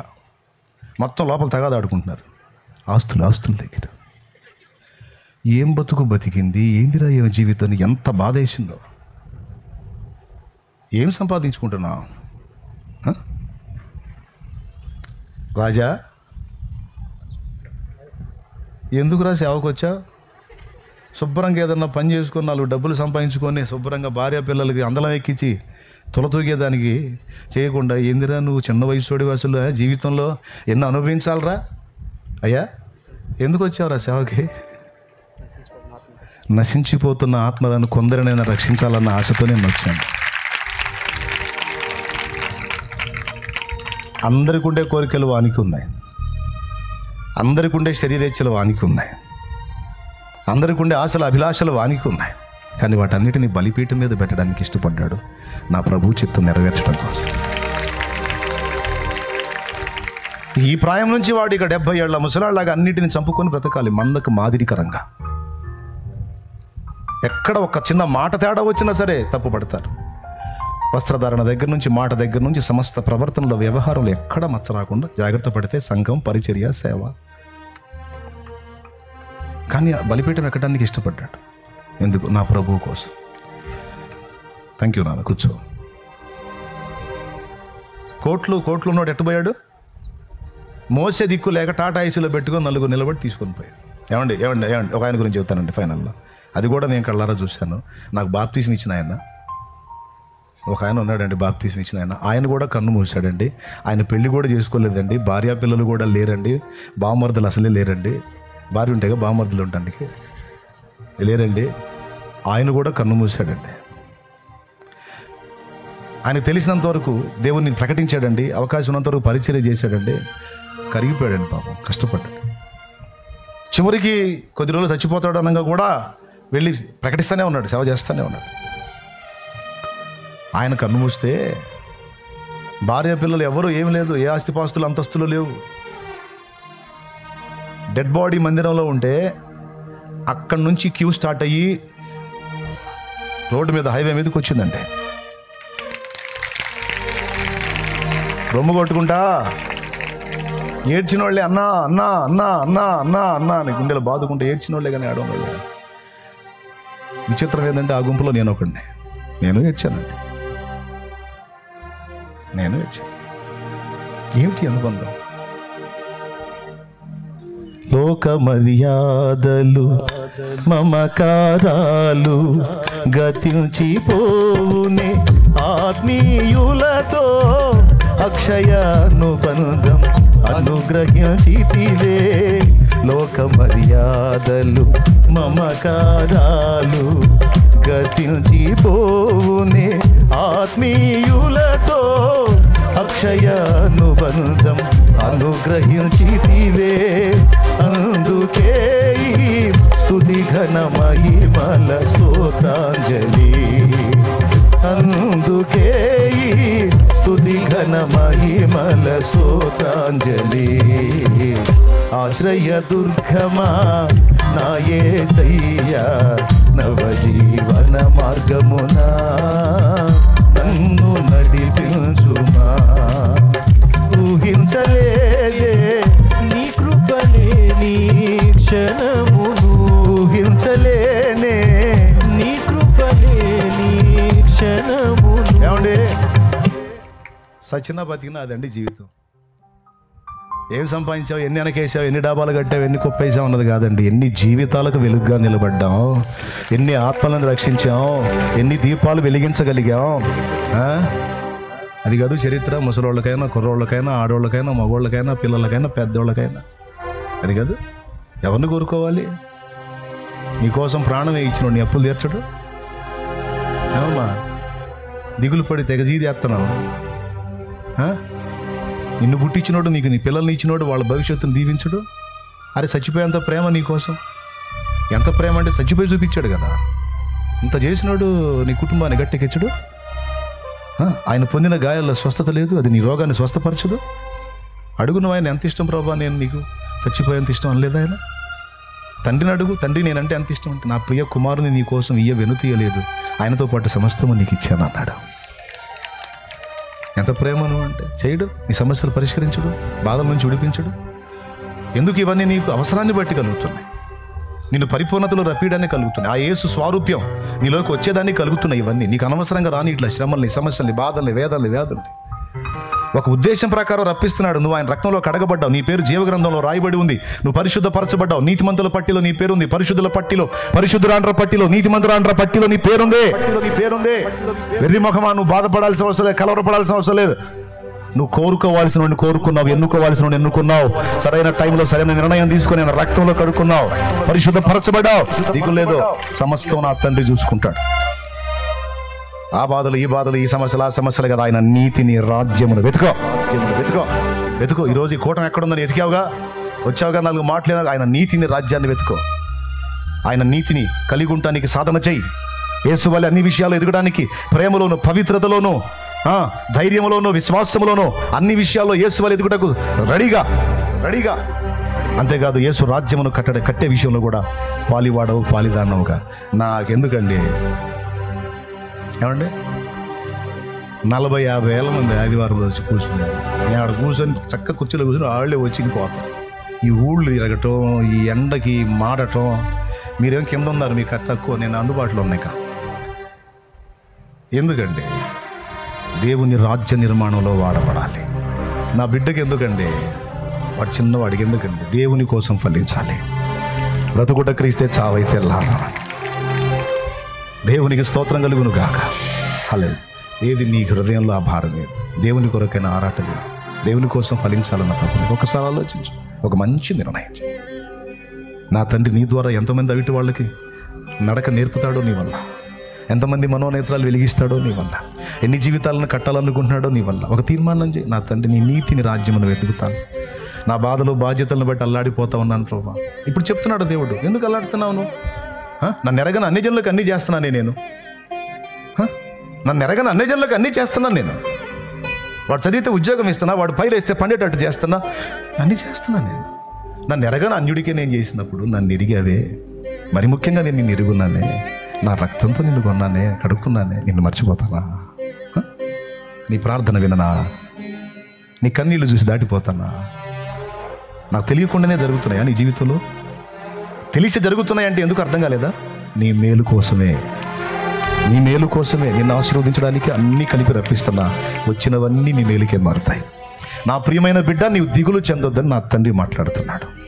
నేను నిన్ను, నీకు పుట్టిన వారిని కూడా ఆశీర్వదిస్తా. నీకు పుట్టిన వారిని, నీ పిల్లల నోట నా మాటలు ఉంచుతా. నా ఆత్మ కుమ్మరిస్తా వారి మీద. వారి భవిష్యత్తు తీర్చిదిద్దుతా. నా చేతిలో ఉన్నారు. నీ చేయి దాటారేమో, నా చేయి దాటిపోరు. నేను పట్టుకుంటా, నేను మార్చుకుంటా. నా తండ్రి మాట్లాడితే ఇంకేం కావాలి నీకు? మోకాళ్ళు ఉనాలి.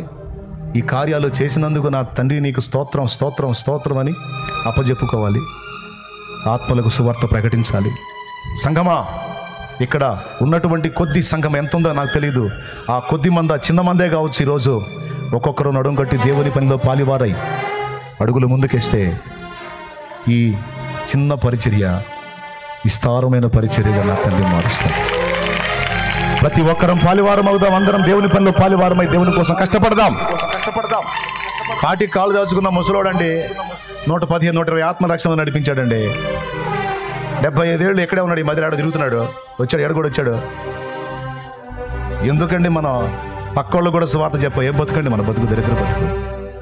చెప్పాలి, ప్రకటించాలి, ప్రార్థించాలి, ఆత్మ రక్షణలోకి నడిపించాలి, దేవుని పని చేయాలి, దేవుని కోసం ప్రయాసపడాలి. తీర్మానం చేద్దామా? సింపుల్గా ఫైనల్గా ఒక మాట చెప్పనా? అది కాదు దేవాలయం, నువ్వే ఒక దేవాలయం కావాలి.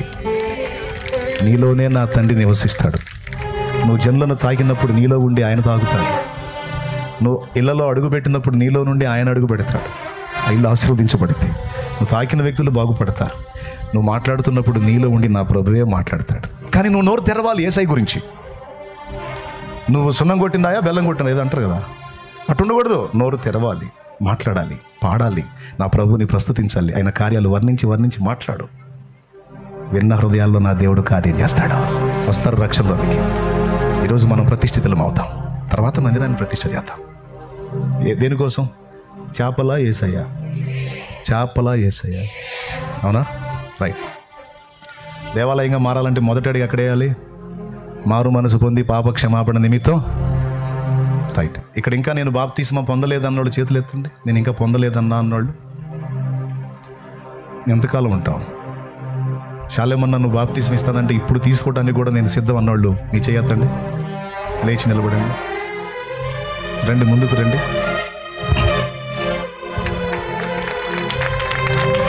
ఇక్కడ నిలబడండి. సిద్ధపడిన వాళ్ళు త్వరగా వచ్చేయండి. అన్న ఈరోజు నీ జీవితం నా తండ్రి చేతికి అప్పచెప్పు. ఈరోజు ఆయన రక్తంలో నువ్వు కడగబడాలి.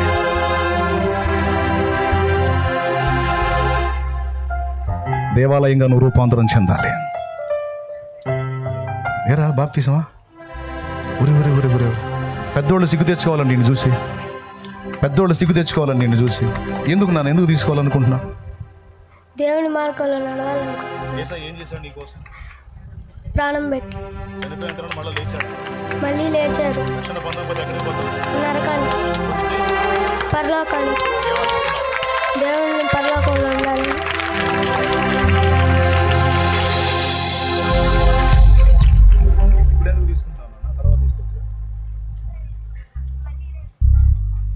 ఆ మాట పెద్దగా చెప్పారు. వాళ్ళకి సిగ్గు వచ్చింది. నేను అడుగుతున్నాను, ఇప్పుడే ఎందుకు తీసుకుంటున్నావురా అని అడుగుతున్నాను నేను. వాడు చెప్తాడు, రేపు నాదో కాదో తెలియదు. ఇప్పుడు ఇక నాకు దిగులు లేదు, ఎందుకంటే నేను చేసిన ప్రసంగం వాడికి అర్థమైంది. అంత చిన్న బిడ్డకు అర్థమైందంటే ఇక పెద్దలకు అర్థం కాలేదంటే ఒట్టి మాట. ఖచ్చితంగా అర్థమైద్ది. నిర్ణయం నీదే. ఒక పాట నేను పాడతా. ఎదుగో మంచి తీర్మానంతో అనేక మంది ముందుకు వచ్చారు. ఇక్కడ ఉన్న వాళ్ళలో ఇంకా ఎవరైనా మారు మనసు పొందకపోతే ఇదే టైం. ఇంకొకటి కూడా చెప్తున్నా, మళ్ళీ శాలేమన్నా నువ్వు నాకు బాప్తీసం ఇస్తావా అని నువ్వు నా పేటకు వస్తావా, 5 అంచెల కంచె దాటుకొని రావాలా? నీకు చెక్కను నేను. నీ రక్షణ కోసమే నన్ను నడిపించాడు, మర్యాదగా రా. వచ్చి పాపాలు గడిగేసుకొని బాప్తీసం పొంది జీవితాన్ని ప్రభు చేతికి అప్పచెప్పి పో. లేకపోతే నీకు కర్మ. నేనేం బతిలాను. ఈ బిడ్డలతో మాట్లాడాడు. చప్పట్లు కొట్టి దేవుని మహిమపరుద్దాం రండి. హల్లెలూయా. ఈ టైం విలువ నీకు తెలీదు. ఇంకా ఎవరైనా తటపాయిస్తే జాగ్రత్త పడండి. మందిర ప్రతిష్టకు ముందు వ్యక్తుల ప్రతిష్ట. అంతమంది నేను దేవుని కొరకు నిలబడతాను, నేను దేవునికి సాక్షి అని ముందుకు వచ్చారు. ప్రభు రక్తంలో కడగబట్టడానికి తీర్మానం చేసుకున్నారు. నాకు యేసు కావాలి అని ముందుకు వచ్చారు. ఒక్కసారి అలా లేచి నిలబడదామా?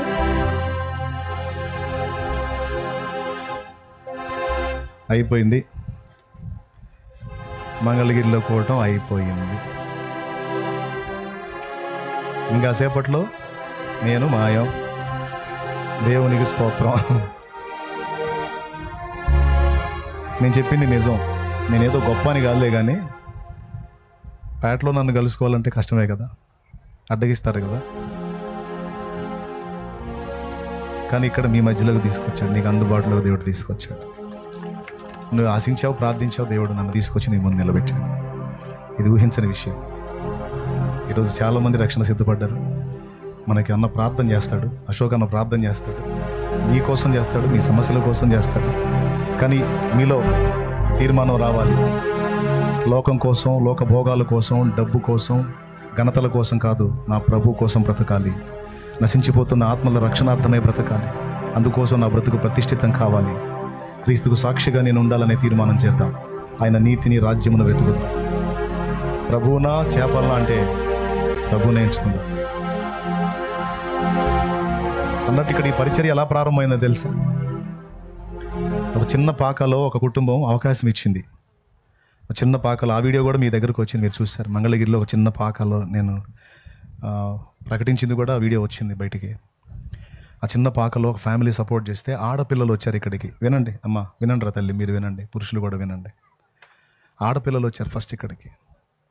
వాళ్ళకి కుటుంబాలు ఉన్నాయి, బిడ్డ పాపలు ఉన్నారు, బాధ్యతలు ఉన్నాయి. వాళ్ళు విశ్వాసులు, సంఘంలో పరిచారకులు. ఆ బాధ్యత చూసుకుంటూ దేవుని పని చేయాలని వాళ్ళకి దేవుడు ఇచ్చినటువంటి ఖాళీ సమయాల్ని కొన్ని ప్రాంతాలు వెళ్ళి అక్కడ ప్రకటించడానికి, చిన్న ప్రార్థనా టవర్లుగా, ప్రార్థనా గుంపులుగా చేయడానికి వాళ్ళు మొదలుపెట్టారు. అట్లా మంగళగిరిలో ఈ సమీప ప్రాంతంలో ఒక చిన్న పాకలో వాళ్ళు అవకాశం ఇచ్చారు కుటుంబ సభ్యులు. ఆ కుటుంబం యేసు నామములో దీవించబడును గాక. ఖచ్చితంగా దీవించబడింది. నా తండ్రి అన్యాయస్తుడు కాదు, దీవిస్తాడు. అందులో అవకాశం ఇస్తే ఒక చిన్న ప్రార్థన బృందం తయారైంది అక్కడ. వాళ్ళు ప్రార్థించారు. ఈరోజు అదొక సంఘంగా మారింది. ఈరోజు ఆ సంఘం ఒక మందిరాన్ని కట్టింది. దేవుడు ఈరోజు నన్ను తీసుకొచ్చి ఇక్కడ దాన్ని ప్రారంభింపజేశాడు. ఇదంతా ఒక కుటుంబం త్యాగం. వాళ్ళ సామాన్లన్నీ, అది ముందే పాక అయితే సామాన్లన్నీ పక్కకు సర్దుకొని పాపం ఖాళీ ఇస్తే అందులో ప్రార్థన చేయటం మొదలుపెట్టి ఆడపిల్లలు వచ్చి మొదలుపెట్టారు. ఇక్కడ ఆడపిల్లలు వచ్చి మొదలుపెట్టింది ఇప్పుడు ఒక సంఘంగా కట్టబడింది. తర్వాత ఇక్కడికి యేసురాజా పంపబడ్డాడు.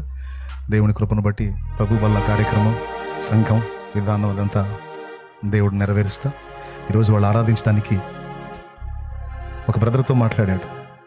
మంగళగిరిలో రేట్లు మామూలు లేవు, అవునా, భయంకరంగా ఉన్నాయి. ఒక బ్రదర్తో మాట్లాడాడు. ఆయన ల్యాండ్ కేటాయించాడు, మందిరం కట్టబడింది. దేవునికి స్తోత్రం. ఆ కుటుంబాన్ని కూడా నా తండ్రి ఆశీర్వదించును గాక. నువ్వెందుకు చేయకూడదు? ఒక చిన్న ప్రార్థన గుంపు నువ్వు ఎందుకు తయారు చేయకూడదు? టైం పాస్లు చేస్తున్నావు, సెల్ ఫోన్లు చూసుకుంటా, పనికి మళ్ళీ పనులు చేస్తున్నావు. కాలం ఎంత విలువైంది, ఖర్చు అయిపోతే ఎక్కడ వచ్చింది నీకు? జాగ్రత్త పడండి, దేవుని పని చేయాలి. పరిశుద్ధాత్మతో నింపబడిన వారు చిన్న చిన్న గుంపులు తయారు చేయండి. ఆ గుంపులే తర్వాత సంఘాలుగా కట్టబడతాయి, మందిరాలు అవుతాయి, పరిచర్యలు అవుతాయి. పని చేయండి. నువ్వు చదివే స్థలంలో, నువ్వు పని చేసే స్థలంలో, నువ్వు వెళ్ళే కంపెనీలో అనేక మందికి నువ్వు నా ప్రభుని గురించి మాట్లాడు. వాళ్ళు ఏమన్నా అనుకో, సువార్త వ్యాపించు. దేవుడిని వాడుకోను కాక. ప్రార్థన చేద్దాం. మీరు రోషం తెచ్చుకుంటారని చెప్తున్నా. ఈ పని ఎవరు మొదలుపెట్టారు ఇక్కడ? పెద్దగా చెప్పండి. ఆడపిల్లలే మొదలుపెట్టారు. సంఘం కట్టబడింది. ఛాలెంజ్గా తీసుకుంటారా తల్లి, ఛాలెంజ్గా తీసుకుని రోషం తెచ్చుకోండి. పని చేయండి రా, దేవుని సేవ చేయండి అమ్మా, దేవుని సేవ చేయండి అమ్మా. నా తండ్రి దీవిస్తాడు. నీకేది తక్కువ చేయడరా, నువ్వు అనవసరంగా దిగులేసుకుంటున్నావు. ఎప్పుడు నీకేది అందాలో, ఎప్పుడు నీకేది దక్కాలో మొత్తం రెడీ చేసి పెట్టాడు వరుసగా. ఆ సమయం వచ్చినప్పుడు నువ్వు ఆశించిన దానికంటే, అడిగిన దానికంటే ఎక్కువగా నీకు అందిద్ది, చేస్తాడు. అసలు ఆ దిగులే వద్దు. పో, దేవుని పనిలో కొనసాగు. ప్రార్థన, తలలో వంచి కళ్ళు మూయండి. స్తోత్రములు, స్తోత్రములు, స్తోత్రములు, స్తోత్రములు, స్తోత్రములు, స్తోత్రములు, స్తోత్రములు తండ్రి. రాజుల రాజా, ప్రభువుల ప్రభువా, సర్వలోక చక్రవర్తి, నీకు స్తోత్రాలు, స్తోత్రాలు, స్తోత్రాలు, స్తోత్రాలు నాయనా. ఈరోజు నీ దాసుని ద్వారా మా అందరితో మాట్లాడిన ప్రతి మాటను బట్టి నిండు మనసుతో మీకు కృతజ్ఞతలు చెల్లిస్తూ ఉన్నాం తండ్రి. విన్న మాటలను అనుసరించి బ్రతికే జీవితం ఒక్కొక్కరికి యేసు నామములో కలుగునుగాక. ఈ పాపిష్టి లోకములోనైనా పరిశుద్ధుడవైన నిన్ను కోరుకొని నీ చిత్తాన్ని నెరవేరుస్తూ అడుగులు వేస్తూ అనేక మందికి దీవెనకరముగా ఒక్కొక్కరు యేసు నామములో మార్చబడుదురుగాక. ఈ మంగళగిరి ప్రాంతంలో మీరు మాకు అనుగ్రహించిన ఈ తండ్రి సన్నిధి పరిచర్యను బట్టి నీకు వందనాలు నాయనా. ఈ పరిచర్యకు సహకరించిన బిడ్డలను బట్టి నీకు స్తోత్రాలు నాయనా. ఈరోజు అనేక మందిని రక్షణలోనికి తీసుకుని వస్తున్నారు తండ్రి, మీకు స్తోత్రాలు ప్రభువా. అనేక మందిని మీరు సిద్ధపరిచారు, మీకు వందనాలు చెల్లిస్తూ ఉన్నాం ప్రభువా. బాప్తిస్మాల కార్యక్రమం జరుగుతూ ఉండగా మీ రక్తముతో ఒక్కొక్కరిని కడిగి పరిశుద్ధపరచండి నాయన. ఆ మీదట మందిర ప్రతిష్ఠ కార్యక్రమమును జయకరంగా మీరు జరిగించమని ప్రార్థన చేస్తూ ఉన్నాము నాయన. ఇక్కడికి చేరి వచ్చిన ఒక్కొక్కరు నీ ఆత్మచేత నింపబడి, దీవించబడి, ఆశీర్వదించబడి ఇక్కడ నుంచి తిరిగి వెళ్ళడానికి సహాయం దయచేయండి. నీకు వందనాలు, స్తుతులు, స్తోత్రాలు, కృతజ్ఞతలు చెల్లిస్తూ యేసు నామములో అడిగి ప్రార్థించి వేడుకుంటున్నాము తండ్రి. ఆమేన్.